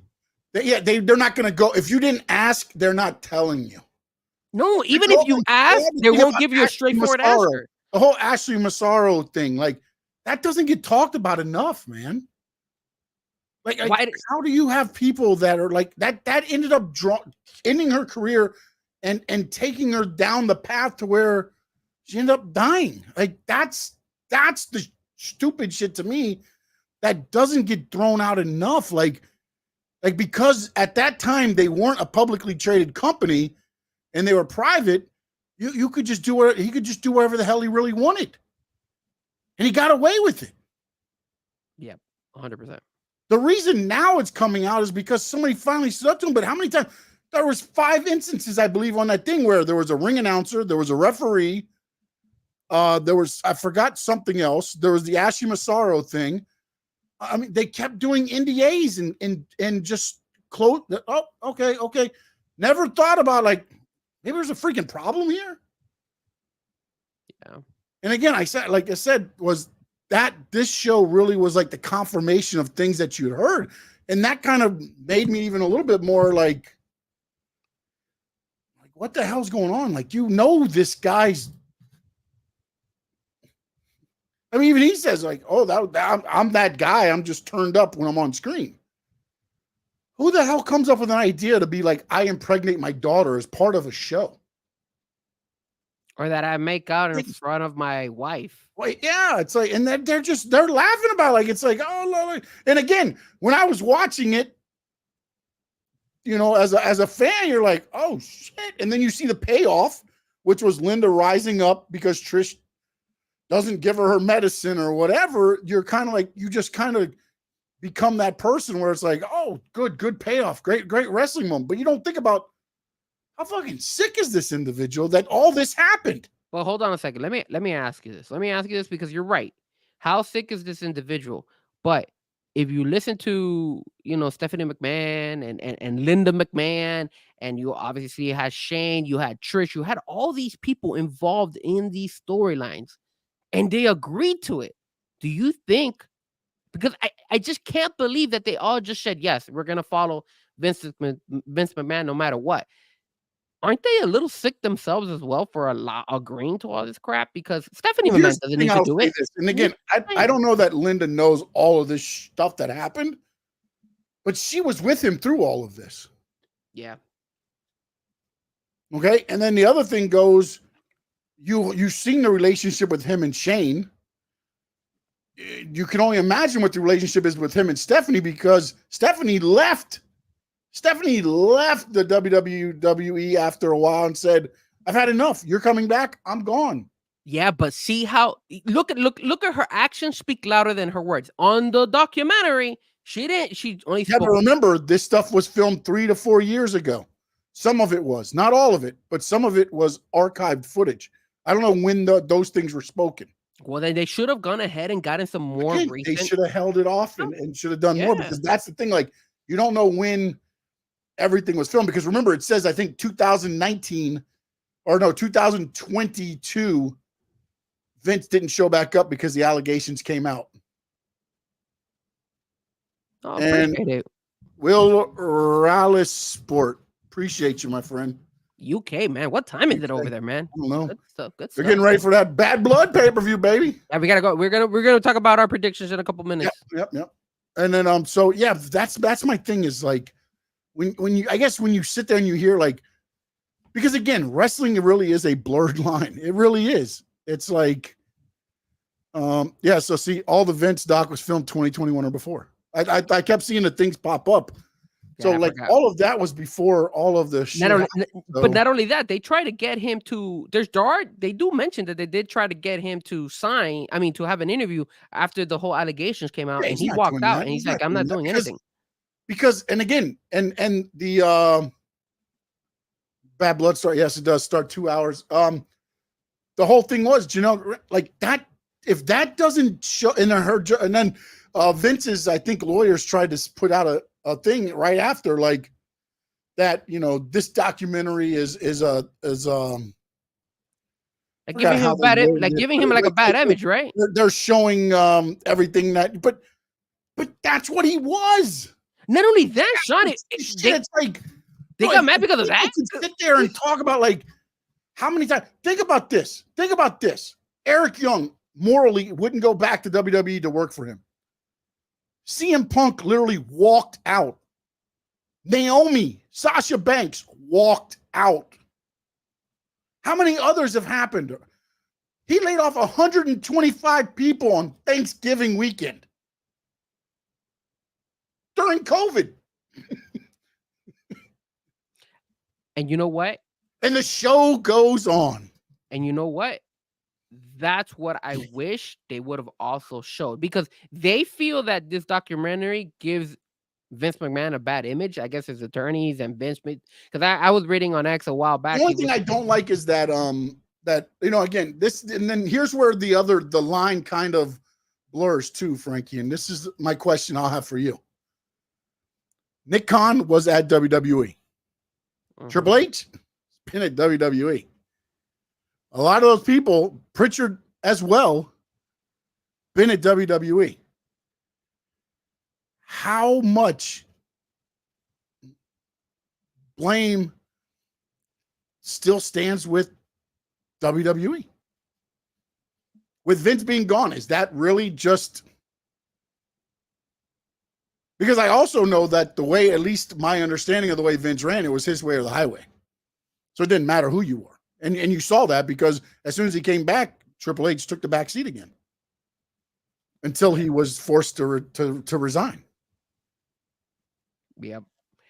I think if we had Triple H or Khan sitting in front of us, I think, and they had to be like in a grand jury in front and couldn't lie, I think they'll lie their asses off and they'll put everything on the blame for Vince McMahon that way to save the WWE brand and not allow it. Because if you sell it to the fans and say, hey, look, this was not only Vince, we had a lot to do with it. There's a lot of things behind the scenes that we just kept our mouth shut. We knew about it. We probably were involved in it, but we don't know. I have no idea. But it just, you want to save the brand. It's kind of like the NFL, right? Goodell is going to do anything he can to save the NFL and the owners. Same concept with WWE. Yeah, but the thing with that, though, is Goodell's not the one out there making the boneheaded mistakes. This was done at the top. Correct. But what I'm saying is, like, if there always has to be somebody who takes the fall, And granted, he is the one that did the majority of the stuff, but I'm pretty sure he didn't just do it on his own. There was a lot more. No, he did it on it. I believe a lot of it was done on his own, but people knew about it and covered it up. What I'm saying is, like, they weren't doing. Triple H wasn't in the room when this, Janelle Grant was tied up or whatever. And that's what I'm saying. Like, do they know that things might have happened? Probably, yes. It's kind of like the Penn State. Remember Penn State, the whole Penn State situation when this guy knew about it and he mentioned it, and then the guy just said, "Hey," but I kind of he brushed it off. And what was it? Patino, I think was his last name. Well, Patino was the one that did it. Yeah. Yeah. So Well, the one who did it was his assistant Oh, it's the one that coach. brushed it off. I'm saying you said brush. Yeah. It off. He Brushed it off. So then it's the same thing. I think a lot of them. That's why when you guys are talking to me and telling me, "Hey, Frank is like," people are saying, "Yo, Brock Lesnar's coming back." I just can't see it because they mentioned his name on that documentary too. So even the only way I would assume Brock Lesnar would come back to the WWE or to even to this live event would have been if the heat of this topic has gone away. The only way I think he comes back is if his name is withdrawn from the thing. I don't know, man. I think he would come back, but only if he did an associate. All this shit that's going on now. Vince McMahon was the head of your company. Then he comes back to just sell the company. And then TKO says, "Hey, no, you're the head of the TKO board. You're the chairman of the board." Then he gets named in the lawsuit again with John Laurinaitis and with Brock as well. Like, you're asking for freaking problems to me, man. But I mean, look. And then here's my other question. And I saw what we'll put it there. Where the hell does Brock Lesnar fit in? Okay, but you know that you could bring in Brock Lesnar and you're already gonna get a pop. Doesn't matter who he goes up against, what time does he come in, for what match he comes in, he's gonna get a pop. So that's why the WWE always is willing to bring him on. Yeah, now I don't think you need that now. Vince used to be you don't. That was his breaking case of glass. True. Tony Khan's is Darby Allin for some reason. Whenever there's something going on, Darby Allin, bring him in. Vince's was Brock Lesnar. I just don't think that. My bad, no doubt. Yeah, Paterno, not Patino. I thought you said Paterno. Paterno, my fault. Yeah, I knew I was confusing them. But didn't you say Paterno or no? No, I said Patino. So thank you, no doubt, for correcting me. I'm sorry. Yeah, I'm sorry, Paterno. Yeah, I'm sorry. I agreed with you too. I thought you said Paterno. But I don't know, man. I just don't know where he fits. They did both have scandals though. That's true. Yeah, Paterno and Patino. Yeah. Coincidentally. Yeah, it's a thing. It's a thing. The P word. All right, Bad Blood Predictions. So Brock Lesnar is not coming tonight. So let's before we do our predictions, let's rule out the two, controversies or the inside scoop, because remember, Pat McAfee had Cody Rhodes on his show. He mentioned something about. I know they were leaving. It was recorded after the show or after Cody's appearance, and he's like, "Hey, the big guy's going to be there," and he goes, "Which one?" Exactly. So either they did something phenomenal as far as like keeping us in that intrigue and be like, big guy, either The Rock or who else is a big guy? The only other guy you could think of is Brock Lesnar because, we already have the tribal chief in this pay-per-view. So who else is big? Who else could it be? Spoiler? Talk to me. Tell me a spoiler. Don't wait. Fans, tune out if you don't want the spoiler. Yeah, if you don't want to know, then but actually it's really not really a spoiler, but it is a spoiler, but it isn't. All right. There's a lot of buzz about The Rock appearing at tonight's event. WWE doesn't exactly make it a secret when he's near, as they want people to tune in. The Rock has been in Georgia, was at a high school football game last night, 80 minutes away. And talent we've spoken to expect him to appear. Of course he's going to show up. So there you go. And he's gonna show up for the Cody Rhodes, Roman Reigns, all that stuff. He gotta come out for that. Now will Brock Lesnar show up? They haven't said anything about Brock. That's why it would be so good. It would be so good. I just think that, man, dude, it's like, ooh. Like, I don't know if I want to throw that gasoline on that fire, man. Throw it, baby, throw it. If not, you know what? Let go of Brock Lesnar, release him, and let Brock Lesnar go to AEW. And let him be the surprise. Yeah, oh, yeah, because what was he going to do? He's going to get in there and just destroy everybody. Let him come to WWE. Tony Khan's so good at booking the big guys. Let him come to AEW, and then him and Shane O'Mac appear at Russell Dream, baby. We got it. You know what's interesting? And No Doubt says Moana 2 is coming out next month. Can The Rock be the final boss and push Moana 2 at the same time? Wow. That's a good question. I don't know. I don't know. Whooping Cody singing Moana songs. Oh Lord. Oh Lord. Jimmy's coming back. That's what Steven says. Is another. Yes, man. No, Here's the interesting thing, and before we get to the things, last night was one, and I saw it written here on the Fightful thing. So last night is the first time in a while. Well, actually, no, the last. Think about this: the last 2 SmackDowns, Cody appeared with Randy Orton and Kevin Owens. Roman hasn't been on either. When was the last time going into a PLE? They're just not even really like.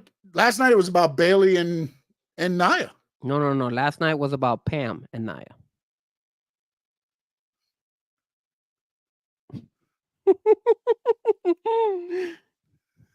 Pam and Nia. Okay, let's get that straight. Not Bailey. Gotta call her by her real name, just like Tiffany did. Just like Tiffany did. Pam and Nia. Yeah. And Tiffany. That whole thing there. Everybody thinks she's turning in that briefcase tonight. Nah. Well, we'll see. We'll doing our predictions. We'll go ahead and we'll see. All right. I guess we will get to them right now. Are you ready? And please jump in on the chat there. We're going to start with the great match that is going to start off the pay-per-view, the Hell in a Cell. Drew McIntyre versus CM Dump. How dare you say CM Dump? How dare you? Don't disrespect. Frankie Ferezko, what say you? All right, so Drew McIntyre came out and said that it's not going to be a cinema. There will be blood. That's what I want to hear. That AEW type of mentality. I don't think it'll go that extreme like AEW. God, I hope it's better than AEW. Holy shit. Why are you such a hater on AEW? God damn it. Actually, AEW pay-per-views kick ass. That is true. 100% they go a lot. Maybe a little bit too extreme, but you know, I don't think they'll go that extreme. But look, man, you're talking to Mr. AEW. I've always rooted for AEW. I've always gone ahead and supported AEW wrestlers. I can't wait to see my boy Penta when he makes his way to the WWE. In 6 months. My favorite wrestler of AEW, Penta Cero Miedo. There's no way in hell I'm gonna not pick my boy CM Punk, baby. CM Punk is taking it. He's taking it all the way, sir. CM Punk, not CM Dump. CM Punk. Drew McIntyre, I love him. He won me over, but you ain't beating my boy CM Punk. He taking the dub. You know what's funny? Talk to me. I take back what I said last 5 minutes ago. No blood? No. There'll be blood. Because I look at this and I go, CM Punk wins, right? Mm-hmm. What's next for him? Is that freaking Rollins possibly? See, I don't know that Seth, because Seth is doing that whole thing with the big guy, Bronson Reed. Nah, push Bronson Reed to the side. Yeah, but what you just said 5 minutes ago. Brock Lesnar. That's a good one. That's a good one. And what he returns and he rips the door off, the cage door off the Hell in the Cell and attacks CM Punk. It's so good that it ain't gonna happen. Oh my God. Let me write some of this stuff. Actually, it wouldn't be Brock Lesnar. I'd have him wearing ski mask, all the clothes from. It'd just be some big guy breaking it. Dude, can you imagine the pop after CM Punk beats Drew McIntyre, and then you hear the Brock Lesnar? Because you're expecting CM Punk's cult of personality, and it's Lesnar. Yeah. Oh my God, that would be so badass. Damn, we should be writers. God damn it. Tony Khan should hire us. When I look at this, I go, "What's next for CM Punk?" Because you're right. It probably would be Seth Rollins, but they got Seth Rollins doing the whole thing with Bronson Reed. They do. So, yeah, you know maybe what? You could put Tony Khan going, damn, I think you're right. CM Punk wins, but I think they've got to do something to where you go right into CM Punk's next feud, not give him a chance to breathe. But the question is, who? If it ain't Brock Lesnar, who would be CM Punk's next feud? Would There's it nobody else that could do it there at that point? On Raw, yes. But after the pay-per-view match, no. It's got to be a freaking like, oh shit, no way moment. Because you can't even put Cody, because Cody's on SmackDown right now. Not only that, but you can't have them attack CM Punk. No. Only person you can have attack CM Punk after that would be Lesnar. I'm trying to think, is there anybody else who's pissed at CM Punk? Well, there's a lot of people pissed, but anybody that makes sense to where, because again, you got to think about it this way too. It's Hell in a Cell. How do you get into the cell? You rip the door off. It's got to be a big mofo. Although usually in the Hell in a Cell matches, they usually break one side of the cage usually or something. Actually, no, not the Hell in a Cell. They usually don't break. I think one time they did. They broke, like they peeled it away. Do you think that they'll climb the top of the cell and launch one of them off the cell? No. That's like, you know, that no, they might do the Shawn Michaels bump where Shawn was climbing up and then he falls from like the first step through. I remember that one, yeah. You know, that little like that. I could see that, but I don't see any of them going from the top. Drew's just too big of a man. What extreme thing do you think will happen in this match? Like, if you could predict one extreme thing, because, you know, Drew McIntyre is selling it like, hey, you know, it's going to be blood. It's going to be, you know, horrifying. It's going to be AEW type of vibes. That's what we're going to do. I don't know, man, because I've never seen Drew get extreme. Me neither. And I've never really seen CM Punk get extreme because he's always said, I'm the best wrestler. I don't need all that shit. Well, CM Punk, CM Punk against... Oh, the dog collar match and things like that. But, I mean, what are you going to do? Put a chain around his knee and give him to go to sleep? I mean, that's what I'm trying to... Like, what figures into the match to where it's violent other than blood? That's true. Yeah. I mean, you're going to hang him from the Hell in a Cell? Maybe he pulls a Darby Allin, tries to burn somebody. Oh, my God.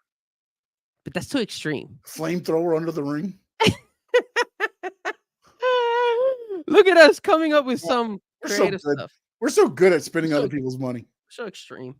We are. All right. Second match, which I think will be the second match. Wait. So you got CM Punk too, right? Yeah. I have a feeling a lot of this is probably going to be majority of the same because I love the WWE and they usually do it maybe different than the way I think, but usually the people we pick to win usually win. They might not do it the way the style that we put on it, but they usually end up winning. Yeah. Damian Priest versus Finn Balor. What say you? Oh, why are you making me go first? You should go first on this one because I went first on the last one. All right. Finn Balor wins.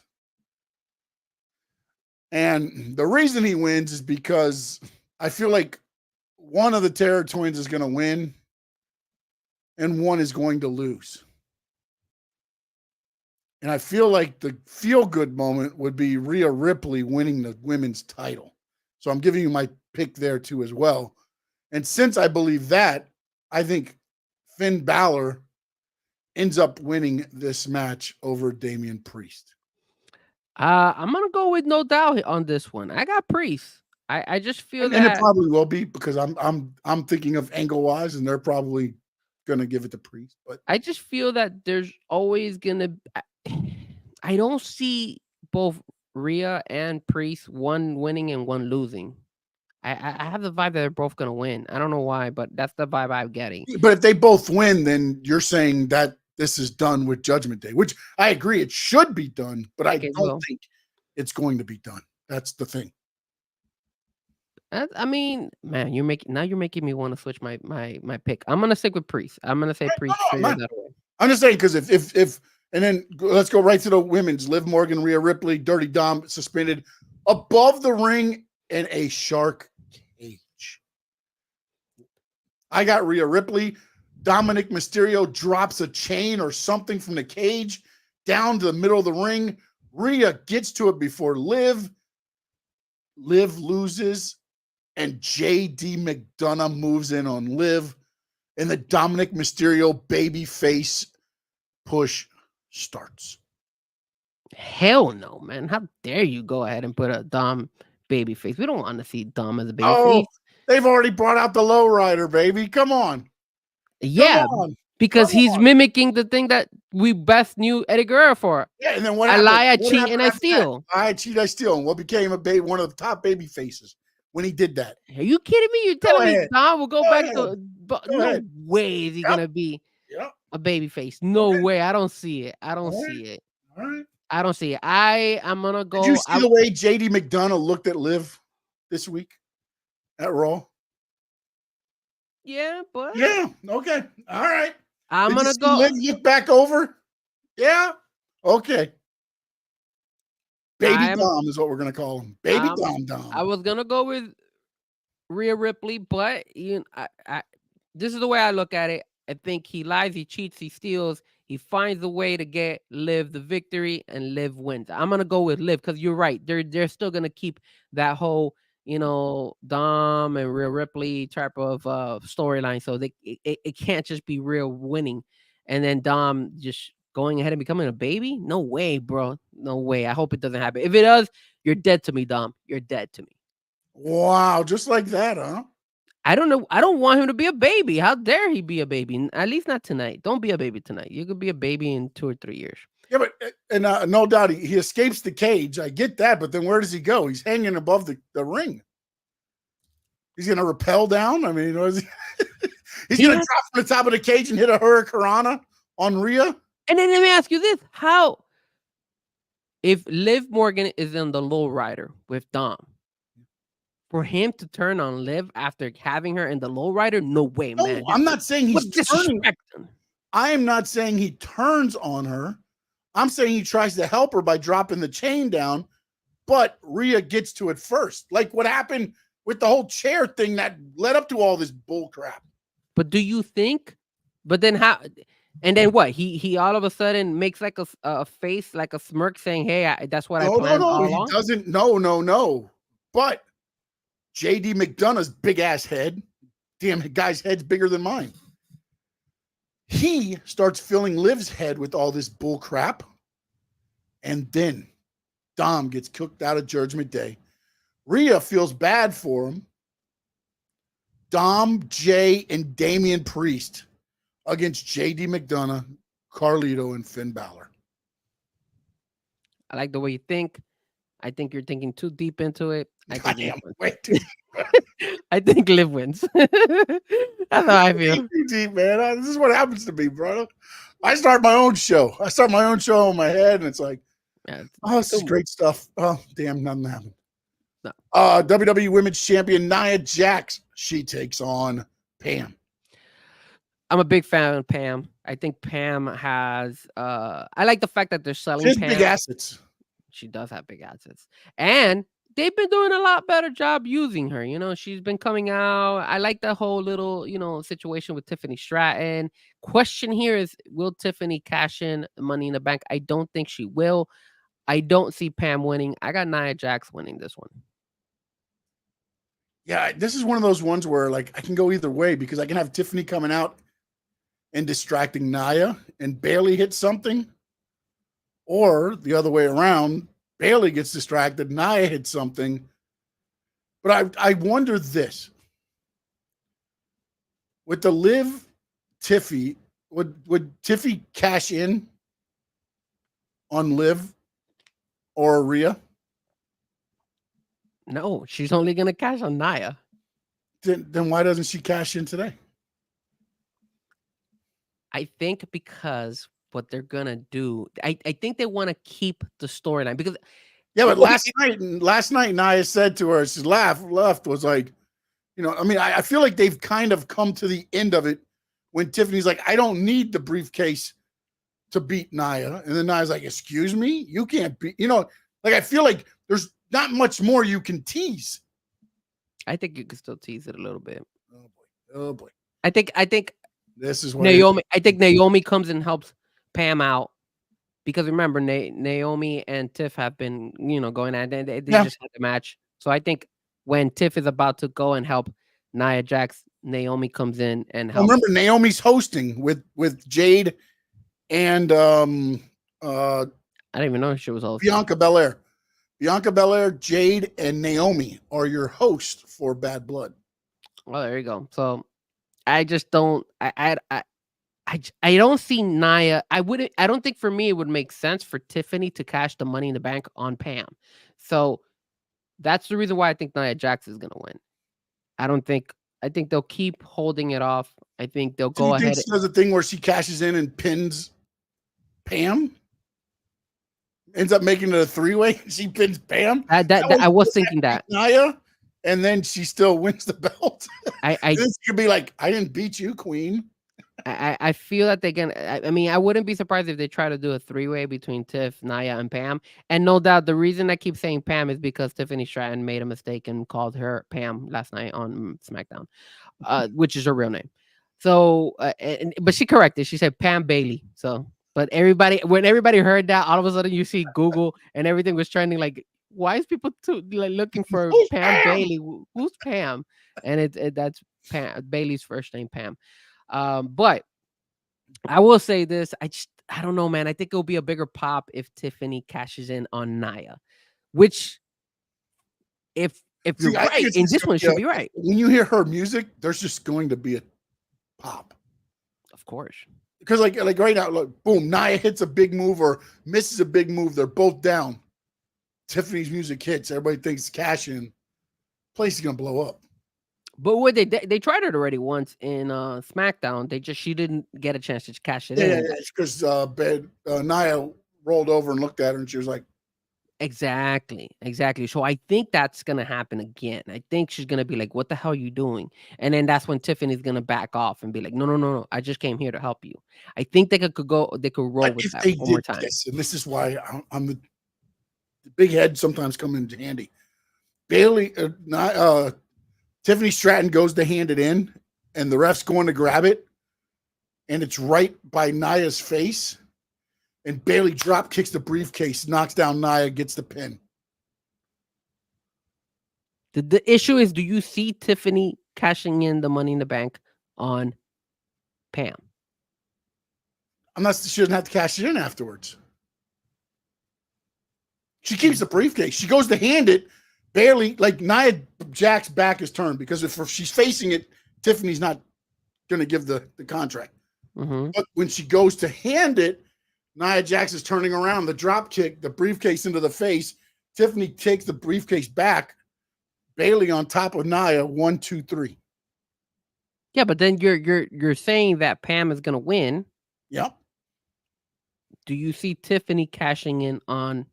I'll stop saying Pam. Bailey. Do you think that's a bigger pop? No, but I think on the road, maybe. You think it's a bigger pop for them to go ahead and have Tiffany cash in on Bailey more than on Nia Jax? I just don't see it. I just think whoever she cashes in on is going to be a big pop. Really? Yes. They just, dude, she had a pop when she came out to fight Naomi. You know what? It's like, I mean, there's a really good chance. I mean, I'm telling you right now. Again, the better moment for the way the storyline's been going is her to cash in on Nia. Yes, I agree. And I see you AKW beats yo. I think that was enough. All right, so talk to me. Who do you got? Nia or Bailey? Because I picked Nia. I'm asking you. See, man, I talk myself into these things because I write my own program here in my head. Yes. I'm gonna go Bailey. Interesting. Gonna go Bailey. Okay. Do you feel, and a bonus here? Yeah. Does Tiffany cash her Money in the Bank? I think if Bailey wins, no. So you say no. I'm also going with the whole thing that she comes in, there's no winner except for Tiffany Stratton winning, like making it a triple threat and winning the match. But if it's just Nia and Bailey one-on-one, I think Bailey wins. I have to. And I don't know why. I just feel like I feel like the whole thing with her and Tiffany's gonna blow up and cost Nia, because Tiffany's always got a shot at the title no matter who has it. Nia just has the belt. Like, you know, and again, this is me thinking 6 months down the road, probably, when everything will probably happen. But I just feel like, to me, it's more entertaining if that happens. For me, I was saying a couple minutes ago that I don't see Tiff cashing in. I think they want to drag this on, but it just makes what you kind of like recapping and summarizing everything you mentioned. I just can't see how Tiff would not be able to cash it in. So I say she cashes it in, and obviously that will be the next matchup, which would be Tiffany versus Nia What's the next pay-per-view? Is it Survivor Series? Survivor Series, yeah. So yeah, it makes perfect sense. Survivor Series. I just don't think Tiffany's going to be the one that cashes it in mano y mano or womano y womano. Well, she cashes it in, and then they find a way to make it a triple threat match in Survivor Series with Bayley. And then there'll be Nia, Tiffany, that's and where Bayley. I think, like, if Bayley wins the belt, then Nia would get the rematch at Survivor Series. That's a good point. If Bayley gets beat, there's no reason to have another match with Bayley involved. That's a good point. That's what I'm saying. If you use the briefcase drop kick, Tiffany costs her the match, and Tiffany's like, I'll make sure you become the champion again. But then in the work up to it, she puts herself in the triple threat. And then she tells Nia, no, now it's two of us against her. You'll win the title again. If we go and we put Nia, I'm talking him out of it here. if Bayley wins, right? And then obviously Nia would ask for the rematch. All right, let's ask the chat. Everybody in the chat, who do you got? Bayley, Nia. Throw it up. And then in Survivor Series, Nia beats Bayley, and then that's when Tiffany cashes in the Money in the Bank in Survivor Series. That's probably what's going to happen. That's what I think. That's what will make a bigger pop at Survivor Series than Bad Blood. Where's Survivor Series at? I don't know. Yeah, I don't either. I gotta look at. Oh no, that's it's in Canada, isn't it?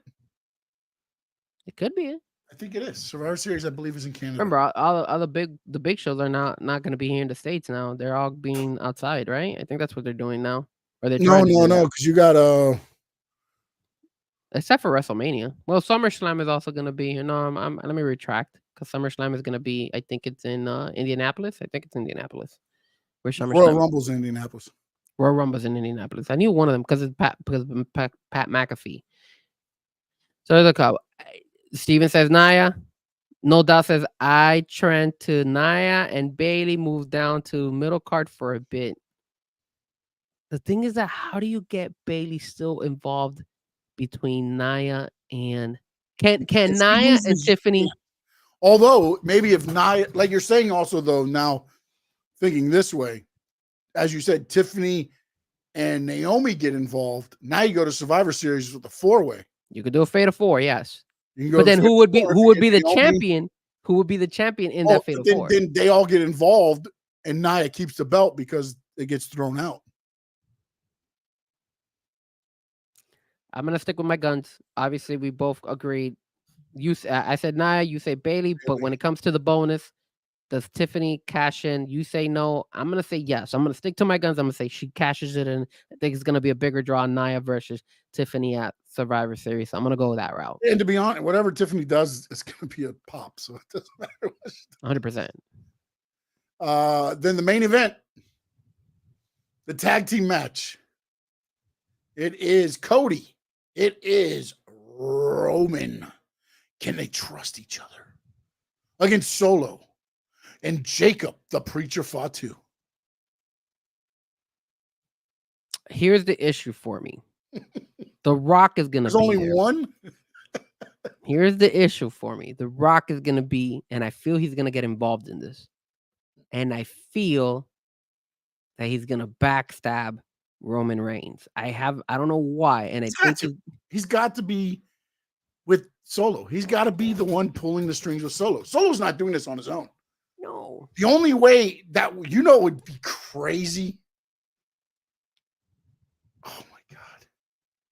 And this would be a Paul Heyman thing. If Paul Heyman did all of this and was pulling the strings for Solo.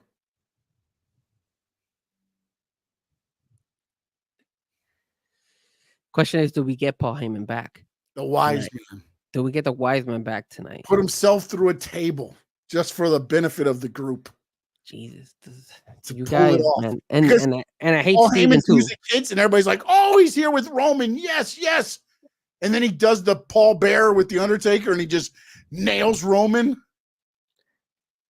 This is the thing. I hate Steven because Steven brought Paul Heyman's name back up, saying that he's coming back, and that threw me off because I was like, I forgot about Paul Heyman. I'm just looking at my picks because I got two babies winning, CM Punk and Priest. And I can tell you now, Cody's not winning this match. And I don't know how they're doing it. Cody's side's not winning. Look at I Cody agree. as champion. Every time he's on a match, what happens? The team loses. Yeah, and they have to build it up. That way, when he goes one-on-one with anybody else, it'll be more. Yeah, it's hard. And he said this starts the whole story toward, it's bigger than anybody can believe, heading toward WrestleMania.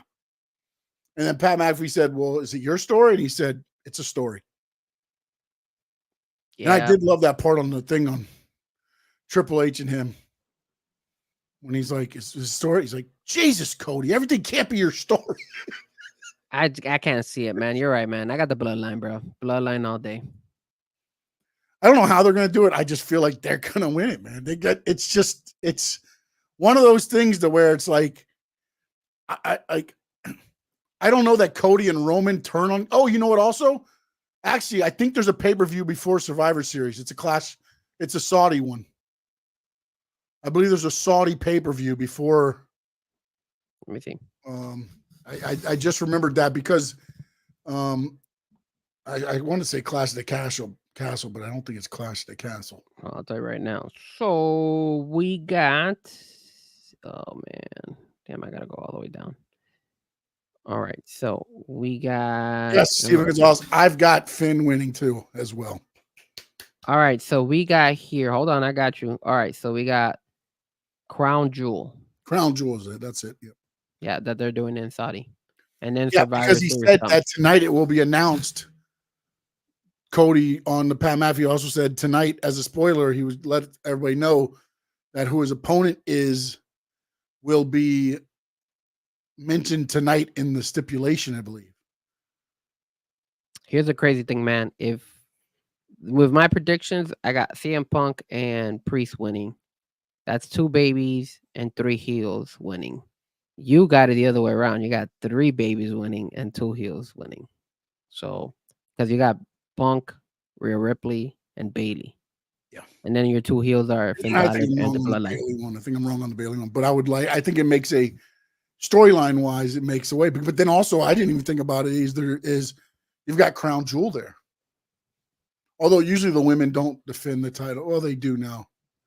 They used to not to, but they have lately. So maybe. Damn, now that you mentioned the Crown Jewel, I don't see Tiff catching that. I think what happens on the stipulation that Cody was talking about, I think whoever gets the pin tonight becomes the number 1 contender for his title. We know that the Bloodline's gonna win, bro. And I think Jacob Fatu is going to get the pin. Damn, over Solo? Yeah, because he can't run Solo versus Cody again, bro. Shit was boring. Yeah. And Roman, I don't think goes to those Crown Jewels, so it's not going to be like a whole. They usually don't run a lot of interference things over there. Although they did the 2 times they did it was Solo both times. But let me ask you this: do you think it's okay for Solo to allow Fatu to get a title shot? Because remember, when I think this is where it starts the dissension between Fatu and Solo, because now Fatu gets the pin, deserves the match, but Solo's going to be like, I'm taking the match. And remember, he made Fatu give up the tag title to be his enforcer. But then that disregards everything you said about Paul Heyman probably going ahead and siding with Solo and calling all these shots. And it also comes, you got to look at The Rock. You telling me The Rock all this time betrays Solo as well and says, I'm with. But let me ask you this. Has Solo done enough to earn the tribal chief? No. Not at all. So you think The Rock will come out and The Rock will go ahead and support Jacob Fatu instead of Solo? See, in a perfect world, I would say yes. Because I think Jacob Fatu is a hell of a lot better. I do too. Than Solo. Honestly, man. I Yeah. just think Fatu's got it all. Yeah, man. He's a But I star. just think he's too of that wild side to be like wearing a suit, being like, I'm the tribal chief. You know what I'm saying? Like, what they have him doing now is perfect for him. Because it's the wild child. Like, he's the freaking, everything about him is freaking is the wild child. It's like, what the hell is he gonna do? Where's he gonna come from? So in that essence, I again, that's where I'm saying, like, it's tough because you can have so many storylines within the storyline. And that's what they were talking about. Like, this has layers. Because if you wanted to at any point, as you just said, The Rock comes in and is like, you haven't done what I told you to do. You're out. But then now what happens to Solo? He's got to make amends now with Roman and with Jay. And where does Paul Heyman come into this? And where does Jimmy Punk come into this? There's so much to where you can have so many different layers on how they want to handle this. Because think about it, since WrestleMania, Rock hasn't been around. No. I think people have forgotten, honestly. Some of them, I mean, not the hardcore people. Well, maybe the Rock does support Cody, because remember. Well, the other thing is, like, we don't know what was on that, right? The paper or whatever the hell he had in his pocket. That's what I We don't know what that was. We still don't know what that was.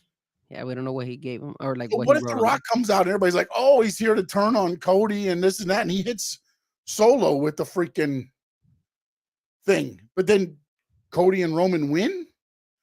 But if Roman gets the pin and that becomes a stipulation and Roman versus Cody at Crown Jewel, that's too quick to me. That is too quick. Way too quick.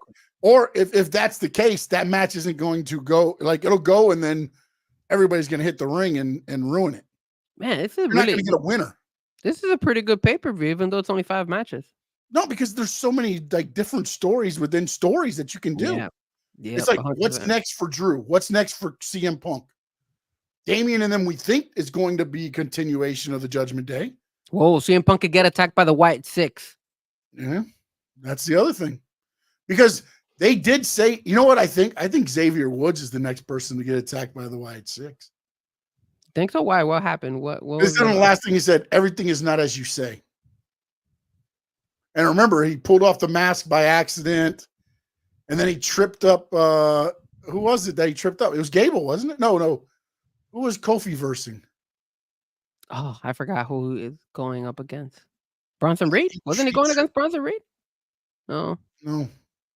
Well, he was going against the Karrion Kross. Karrion Kross, that's right, Karrion Kross. So he tripped Karrion Kross, and then that cost Kofi to lose. And he's like, I was trying to help, and this and that. And he's like, all is not what you say.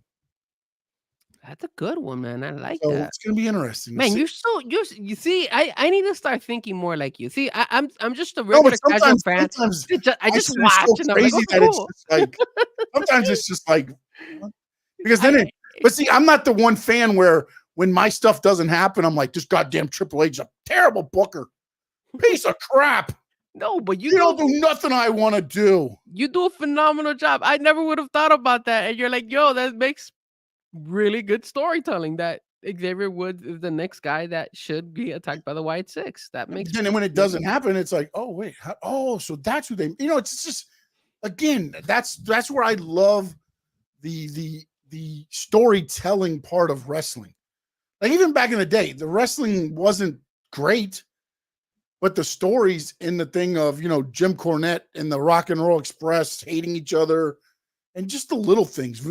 Ric Flair always being the guy you wanted to see get their ass kicked. The Horseman, same way. And he always had the 3 guys to help him out. Like there's always been stories within stories. That's what I like. And that's another thing. Like I think Cody left because of that as well. Yeah.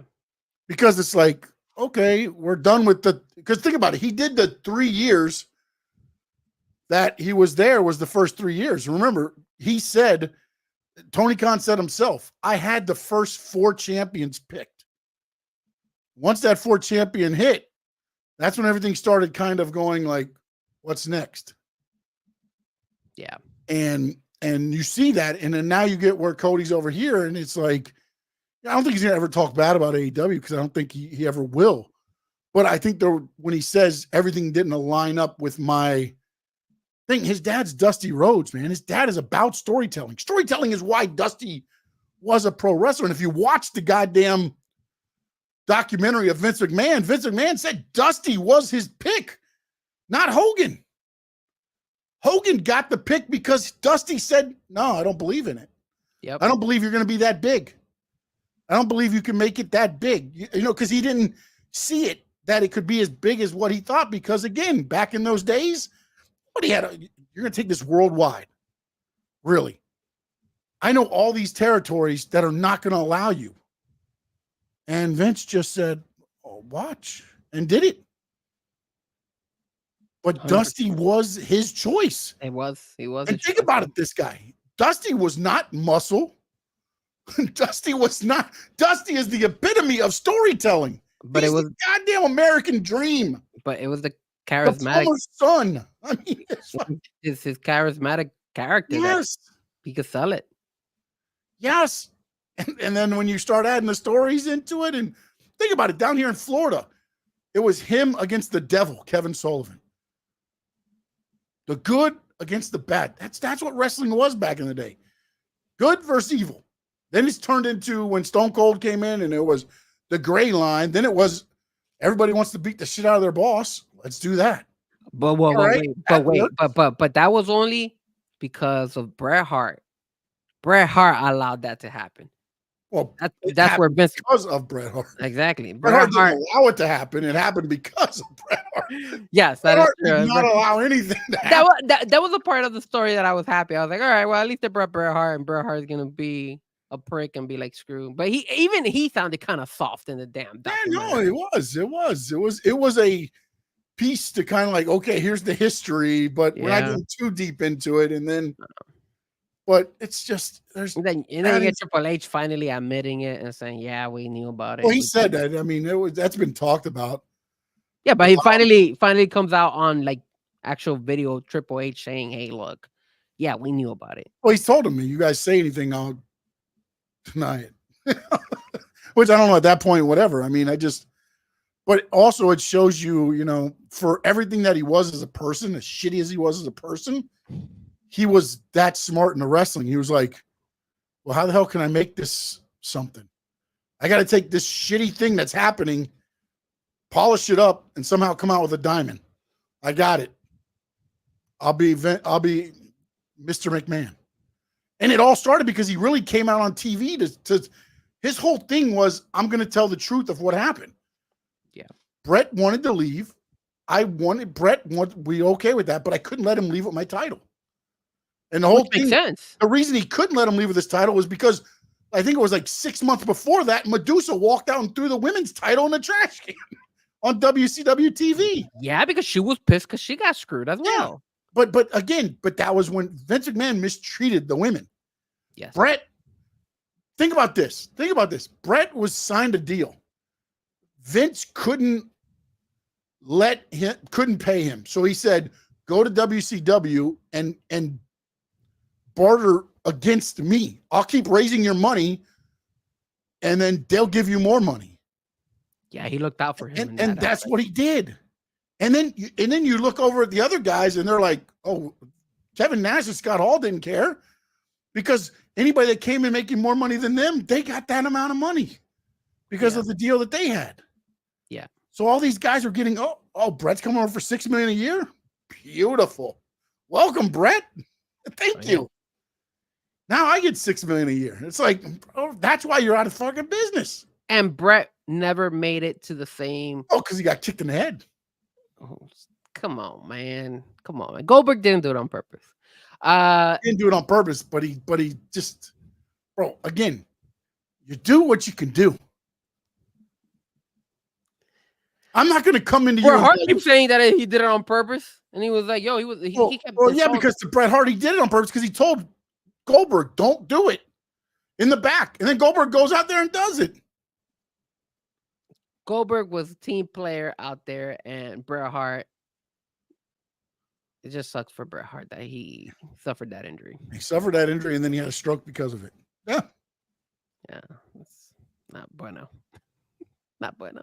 But I you know what? At the end of the day, look, even though maybe you want to know something, man, and I know we already talked about the Vince documentary, but maybe Vince having such a sick mind actually was one of the reasons why WWE has been so successful.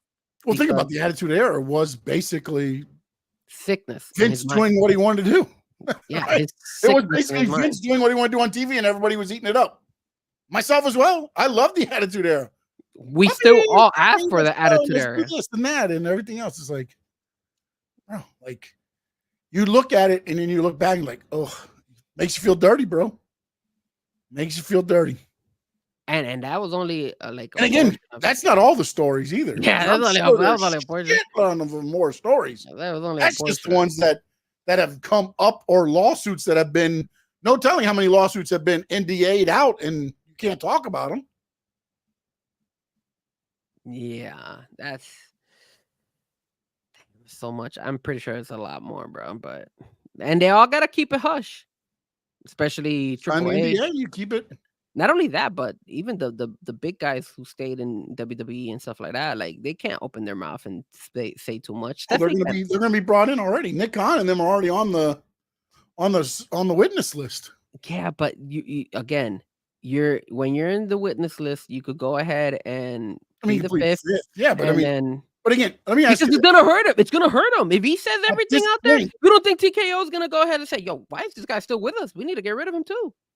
Oh no! It's once this thing hits the fan. That's why I believe there's going to be a settlement. Of course there is. That's why Vince is putting all his shit on the market. All his stocks are gone or attempted to be sold. He's got over, I think, $2 billion worth of stocks. So, and they can't do anything until I think it's December now, because the feds are doing the investigation now. So hers is on hold. So. What were you going to say though? My bad. What was I going at? I'm sorry. I think you were gonna ask me something. But maybe. Steven Gonzalez, you're a G, brother. Literally, you're Steven G. Yeah, I'm not as creative as Sean. I just talk a lot.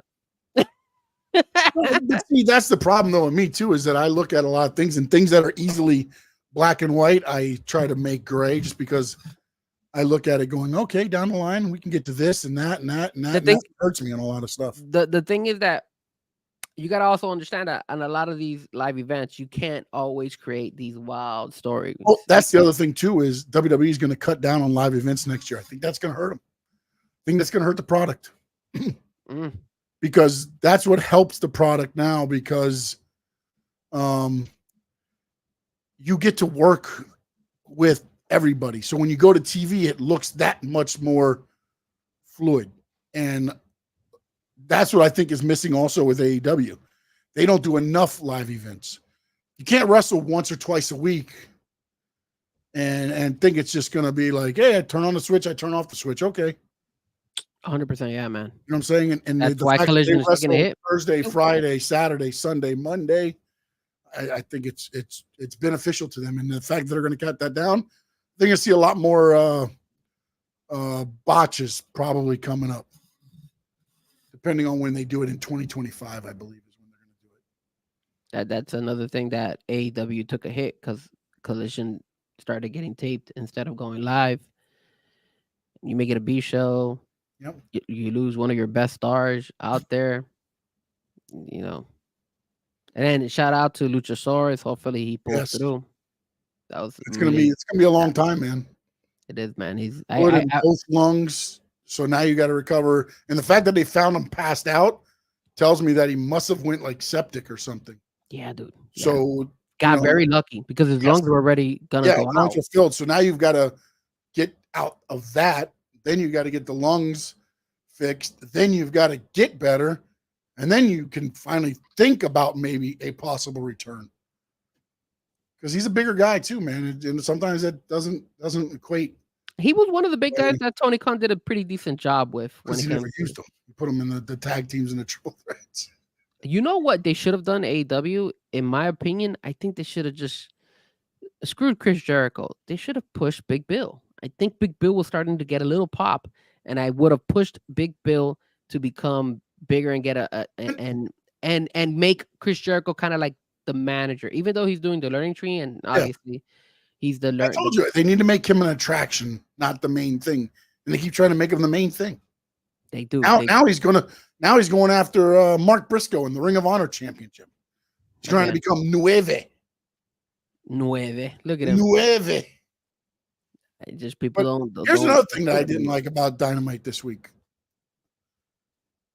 Why are you running an angle with Taz?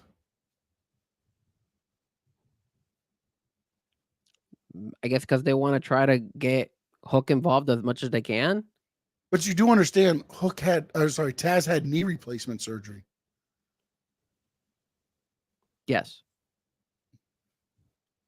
So what story? I mean, he didn't get attacked outside. They freaking tore his knee apart. And then what? Like, the thing is, like, I get that you want to make something for Hook, but it's like, oh, why did Taz need to be a part of it? Is my question. I think because Hook has not panned out as much as they thought he was gonna pan out.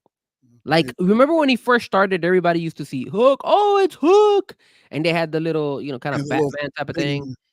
It's the signal. It just doesn't. It hasn't panned out. Like, he's okay, but people are not invested on him as much. So I feel like they have to go back to Taz, since this is that, to kind of push him and get him involved. Like, my family, you mess with me. What if there's 5 of them? You have no other family. And the family you have has just got knee replacement surgery. Well, no, he doesn't he have the conglomeratory or whatever you call that group? Is he part of the conglomeration now? Yeah, he's always hanging out with them. So I wouldn't be surprised if they do like become his family now too. I wouldn't be surprised if they do. But I think that's the only reason why they added Taz in the storyline, because it seems like it struggles for Hook to get a bigger pop. It's like, but you know what is crazy, because look at Private Party out of the blue. Like, I know they were pushing them a little bit in Collision, but man, like, dude, like, them, like, now you're trying to make a run for them. They're charismatic, at least they got personality. Yeah, but you bring it. Hook is trying to be his dad back in the time when it was okay to be a badass. Yes.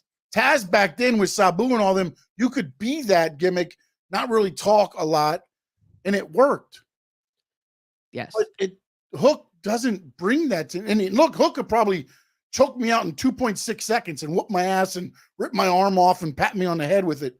But when you look at the guys in it, does Hook scare you? Not at all, man. He looks like a scrawny guy. That's the thing. When you had Taz, this guy walks up and he's just bowling ball looking mofo. Not only that, but you had that the towel covering his face and everything. That would have been badass. Oh, you know what? Like, oh shoot!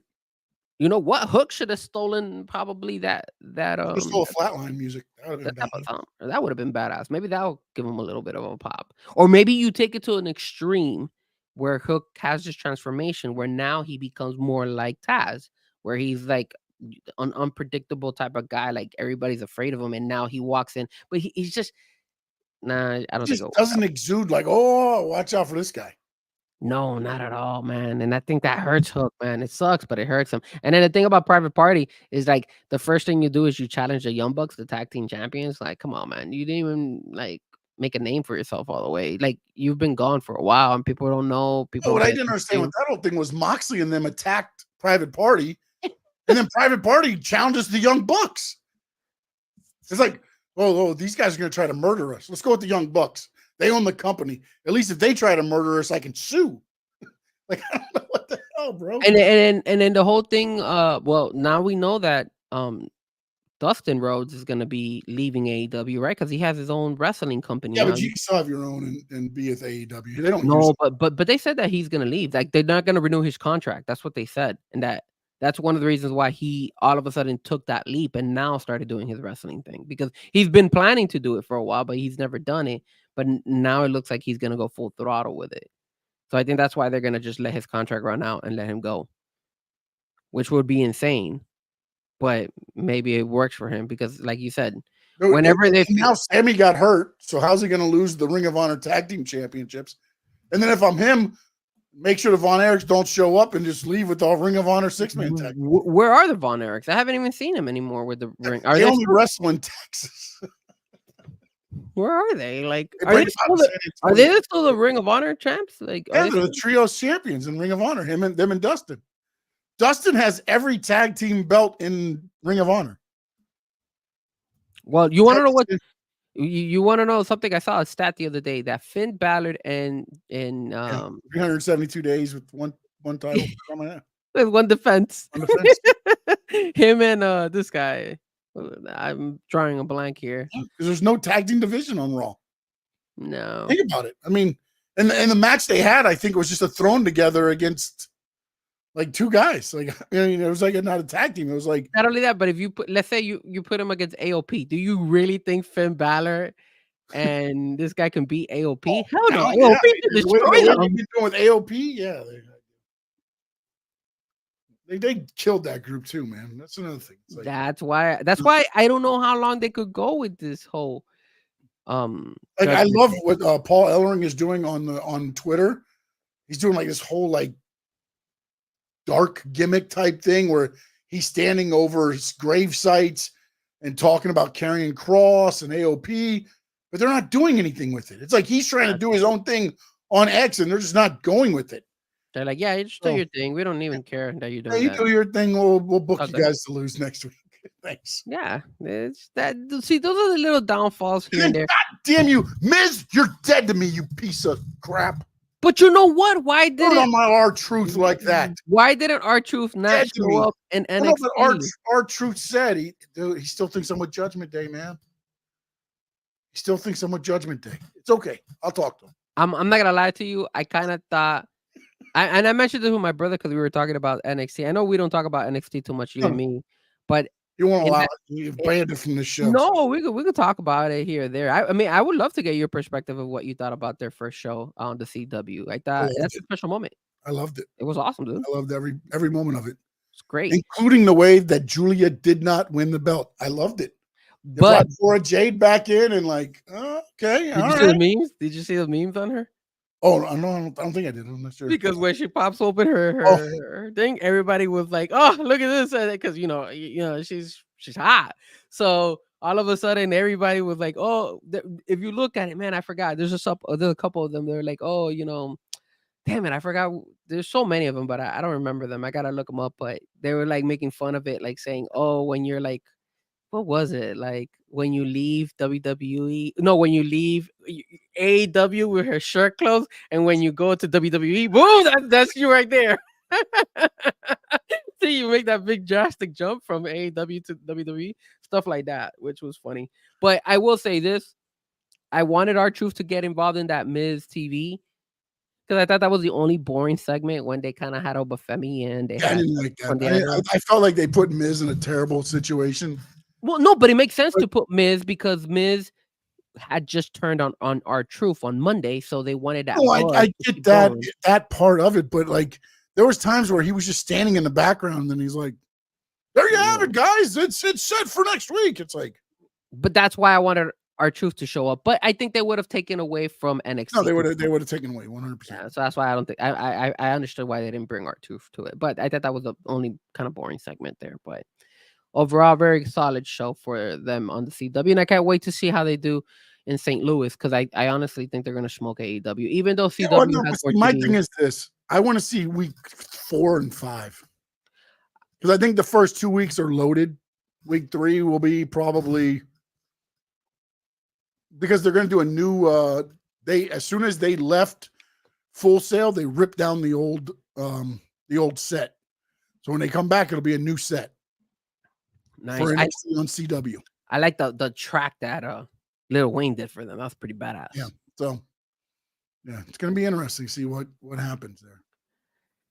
Yes, sir. Well, are you ready, sir? Bad Blood. Ready. Steve Gonzalez, appreciate you. Hold on a minute. Will, appreciate you jumping in, especially at the time in the morning there. No Doubt was in. Let's see. My dad was in. Cap for Life was in, of course. 2 a time. Frankie Ferezko, gonna watch Cal lose tonight. Hassan, appreciate you being in today as well. Everybody watching on X, don't forget, please jump over to YouTube and subscribe to the Stanley Media House Network YouTube channel as well as the Frankie Ferezko YouTube channel. And Frankie, let them know what they can get from your channel. Oh, yeah, I forgot. DJ Mimo, appreciate you, buddy. And AKW Beats was also there as well. I missed him. I'm sorry. AKW Beats, thank you, sir. Yeah, he was there. I was trying to see if we missed anybody else. Manny, appreciate you. Will Rally Sports 1. Yep. I said Will. I couldn't remember the whole thing. So 2 of them you mentioned. I saw Josh, appreciate you. Everybody watching on X, we appreciate you. Manny Fernandez. The Raging Bull. Well. Yeah, guys, don't forget to hit the like and don't forget to go ahead and subscribe to both of our channels. That way we could go and keep growing. My show with my brother happens every Wednesday, 8 o'clock. Let me talk to you. We talk NXT for the first 20 minutes of the show. Then we'll jump to the Miami Dolphins, and then we're going to go ahead and talk a little bit of... I forgot. You had that the whole time, Sean? Yeah, that's just... You had all that this whole time, and you just decided to do it just now.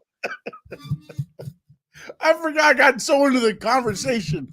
Forgot I had him. This whole time, he had all this stuff, and the best part about it is that while I'm going ahead and talking, he decides to put it. So you're going to get all the fans like, oh, crap, look at that. And like, screw what Frankie has to say. I'm sorry. Hold on. Let me go to something they won't like. There we go. There you go. Perfect. No, put back the bad blood. I prefer the bad blood. But yes, you guys are more than welcome to go ahead and tune into the show. Like I said, we talk 20 minutes of NXT, 20, 25 minutes, depending on like how good the show is. We also talk about the Miami Dolphins, like right afterwards. That usually is our longest segment. And then we talk college football, of course. I'm going to plug it right now. Tonight at 10:30 on the Frankie Ferezko channel, I will be going live. It's going to be Miami versus Cal. I'm not a Cal fan. I am not a Miami fan. I'm a Florida Gator fan. So I'll be watching my Florida Gators hopefully beat UCF. I hope we don't lose to UCF. Please don't lose to UCF, Florida, please. And then after we beat UCF, then you're going to get an excited Frankie Ferezko who will all of a sudden tonight, just for one night, be a Cal fan. I will be a Cal fan out there representing 10:30 at night. Ladies and gentlemen, I will be up. Live reaction. I'll be watching the game. You guys are more than welcome to join in and chat. We'll be talking one-on-one. If nobody's on the chat board, it's okay. You're just going to see me cheer and be happy by myself, which is fine. You guys could catch the replay. So that's the bad part. That's the cool part about the whole show, you know? So live reaction of Frankie Ferezko, Miami versus Cal. Once I end my show, I believe Big O is going to do an after show, a post-game show. So we could then all, after Cal wins, we could all jump onto that platform on that channel and go talk crap to Big O as well and be like, ha, you see how Cal won and you guys lost? That's the whole beauty about this. This is why it works. This is why maybe we'll have a guest. Maybe Sean wants to jump on and come in for like 10 minutes during the live reaction. He can. And if some of you guys want to come in during the live reaction, I can send you the link and you guys can come in. If Cal is getting their asses whooped and you want to say something to me, be like, hey, Frank, you see how you were talking all this shit and all of a sudden you're getting your ass whooped? Okay, fine. I'll take it like a man. And now if the game gets out of hand, I'm definitely cutting the stream short. I'm just letting you guys know. I'm not going to stick around for that. I'm not sticking for an ass whooping if the Canes do it. I'm going to be, not only going to be so upset at the University of Miami, I'm going to be No doubt has something to say to you. Cal lost to my Knowles. Going to be a rough night for you, Frankie. No doubt. Look. Hey, Frankie! They lost to the Knowles, but it was in Doak Campbell Stadium. Keep that in mind. Did you see the crowd for College Game Day? Yeah, because that crowd's going to be on the field with them. No way Miami's going to be able to run the ball with 27,000 West Coast Calbarians. West Coast time lapse. Those 3 hours make a huge difference. Miami's going to be saggy out there. They're going to be tired. They don't know what 10:30 this game. They don't know what time is going to be out there, bro. That's how lost they're going to be. This is what's going to happen. And they're not playing in Miami. So they can't go ahead and buy out the referees. God damn it. Damn them for buying the referees during Virginia Tech. If I was a Virginia Tech coach and the Virginia Tech fan base, I would have been furious. I'd be like, man, how are they going to screw us over after that? They never should have called it a touchdown. But they did. And then all of a sudden it takes 10 hours for them to make a decision, and then all of a sudden they flip it. What in the world? Because he didn't have control, Frankie. It's the same. He did have control. I showed the video. Let me talk to you. It landed on his abdominal area, and he had it. He had it there. His butt was on the ground. And the Kane guy has his hand underneath there. No, the Kane guy could go screw himself. He had nothing. The Kane guy's ass was out of bounds, which means as he's touching the ball's dead. He had it. That's where it is. He had it. He was holding on. It was a clear touchdown. When have you ever seen, let's be real, have you ever seen a play get overturned and take that long for it to get overturned. It never overturns when it takes that long. It always, because it's hard to prove that it wasn't a catch. How much did they pay? Because the dummies shouldn't have called it a touchdown. But they called it a touchdown. Whether you want to believe it or not, you got to do it until you get it right. You can't just do it like, oh, hey, no, that touchdown. Okay. You got to do it till you get it right, Frankie. So at 10:31, don't forget 10 o'clock, as soon as Bad Blood goes off the air, we're back here for a quick post-game show. Then Frankie can go cry on the Frankie Ferezko YouTube channel. Hopefully he's got the baby oil ready. Apparently it's going to be a freak show over there. So we'll see what happens. Where's my baby oil? Yeah, you better. You probably got a whole. I got to call Diddy. Everything on that shelf there. I got Diddy on speed dial. Hold on. Don't forget to check me out at Stanley Media _11 on X, Stanley Media House IG and Threads, and of course Stanley Media House Network YouTube channel right here. Appreciate you all for tuning in. Frankie Ferezko, any last things before I send you off? No, just tune in to Bad Blood. I will be tweeting throughout the night results. So if you guys want to go ahead and respond to my tweets, it'll be pretty cool. Sean, why don't we? But I don't know your schedule. Maybe there's a very good chance that I might just go live for Bad Blood and watch Bad Blood with you guys online and just try it, because I've never done it. I'm not working today. I took the day off. Last night was rough. I'm not gonna lie. My back still hurts. My feet hurt. Everything, but I'm still here. I'm working hard. I might just do Bad Blood live reaction. And maybe I don't know yet. Maybe towards the end. You know what? Maybe we could do that, Sean. Why don't we do that? You'll have to send me the link, because I'll be watching it. I'm watching it on my TV out there with my daughter, and everybody's coming over. Oh, okay. Oh, so you're having wait, how come I didn't get an invite, bro? That's kind of messed up. It's just my daughter. You said everybody's gonna come over. My daughter and grandkid. That's it. And Frankie Ferezko and nothing else. I don't have enough food to have you over as well, man. Like when you come over, I need to have the pig in the ground. Like it's got to be good. Hey, I'm like, not human. Come over and be like, hey, here's some Papa John pizza and stuff. What are you talking about? I love Papa John. Give me some Little Caesars pizza. When I got, when I get the backyard done, we'll be out there watching in the backyard on the big screen TV in the backyard. The projector screen watching it. I also want to find out what are we gonna do for the Wheel of Death. We did it once and we just forgot. Yeah, we got to get back on it because I fell off the wagon. So we're both tied. Remember, we both had you always are invited, sir. We'll get you on an invite. I don't know. I think he wants an invite to mess with you on your thing. I'm not sure. He kind of went all. I'm not sure where he's at. I'm not sure how far behind they are from us, because all of a sudden he says, "Damn it, damn you, Frankie." Baby oil, no doubt says baby oil. Then Steven Gonzalez says, I'm in. Yeah, no invite. Says, you guys suck. Real, I'm bringing the pizza. I suck. He didn't invite me. I told him, I didn't know he was getting like a whole group to watch this. It's not a whole group. It's my grandson. I haven't seen in like a month. Your grandson, your daughter, yourself, your wife is probably going to be No, they're in Orlando. They left me.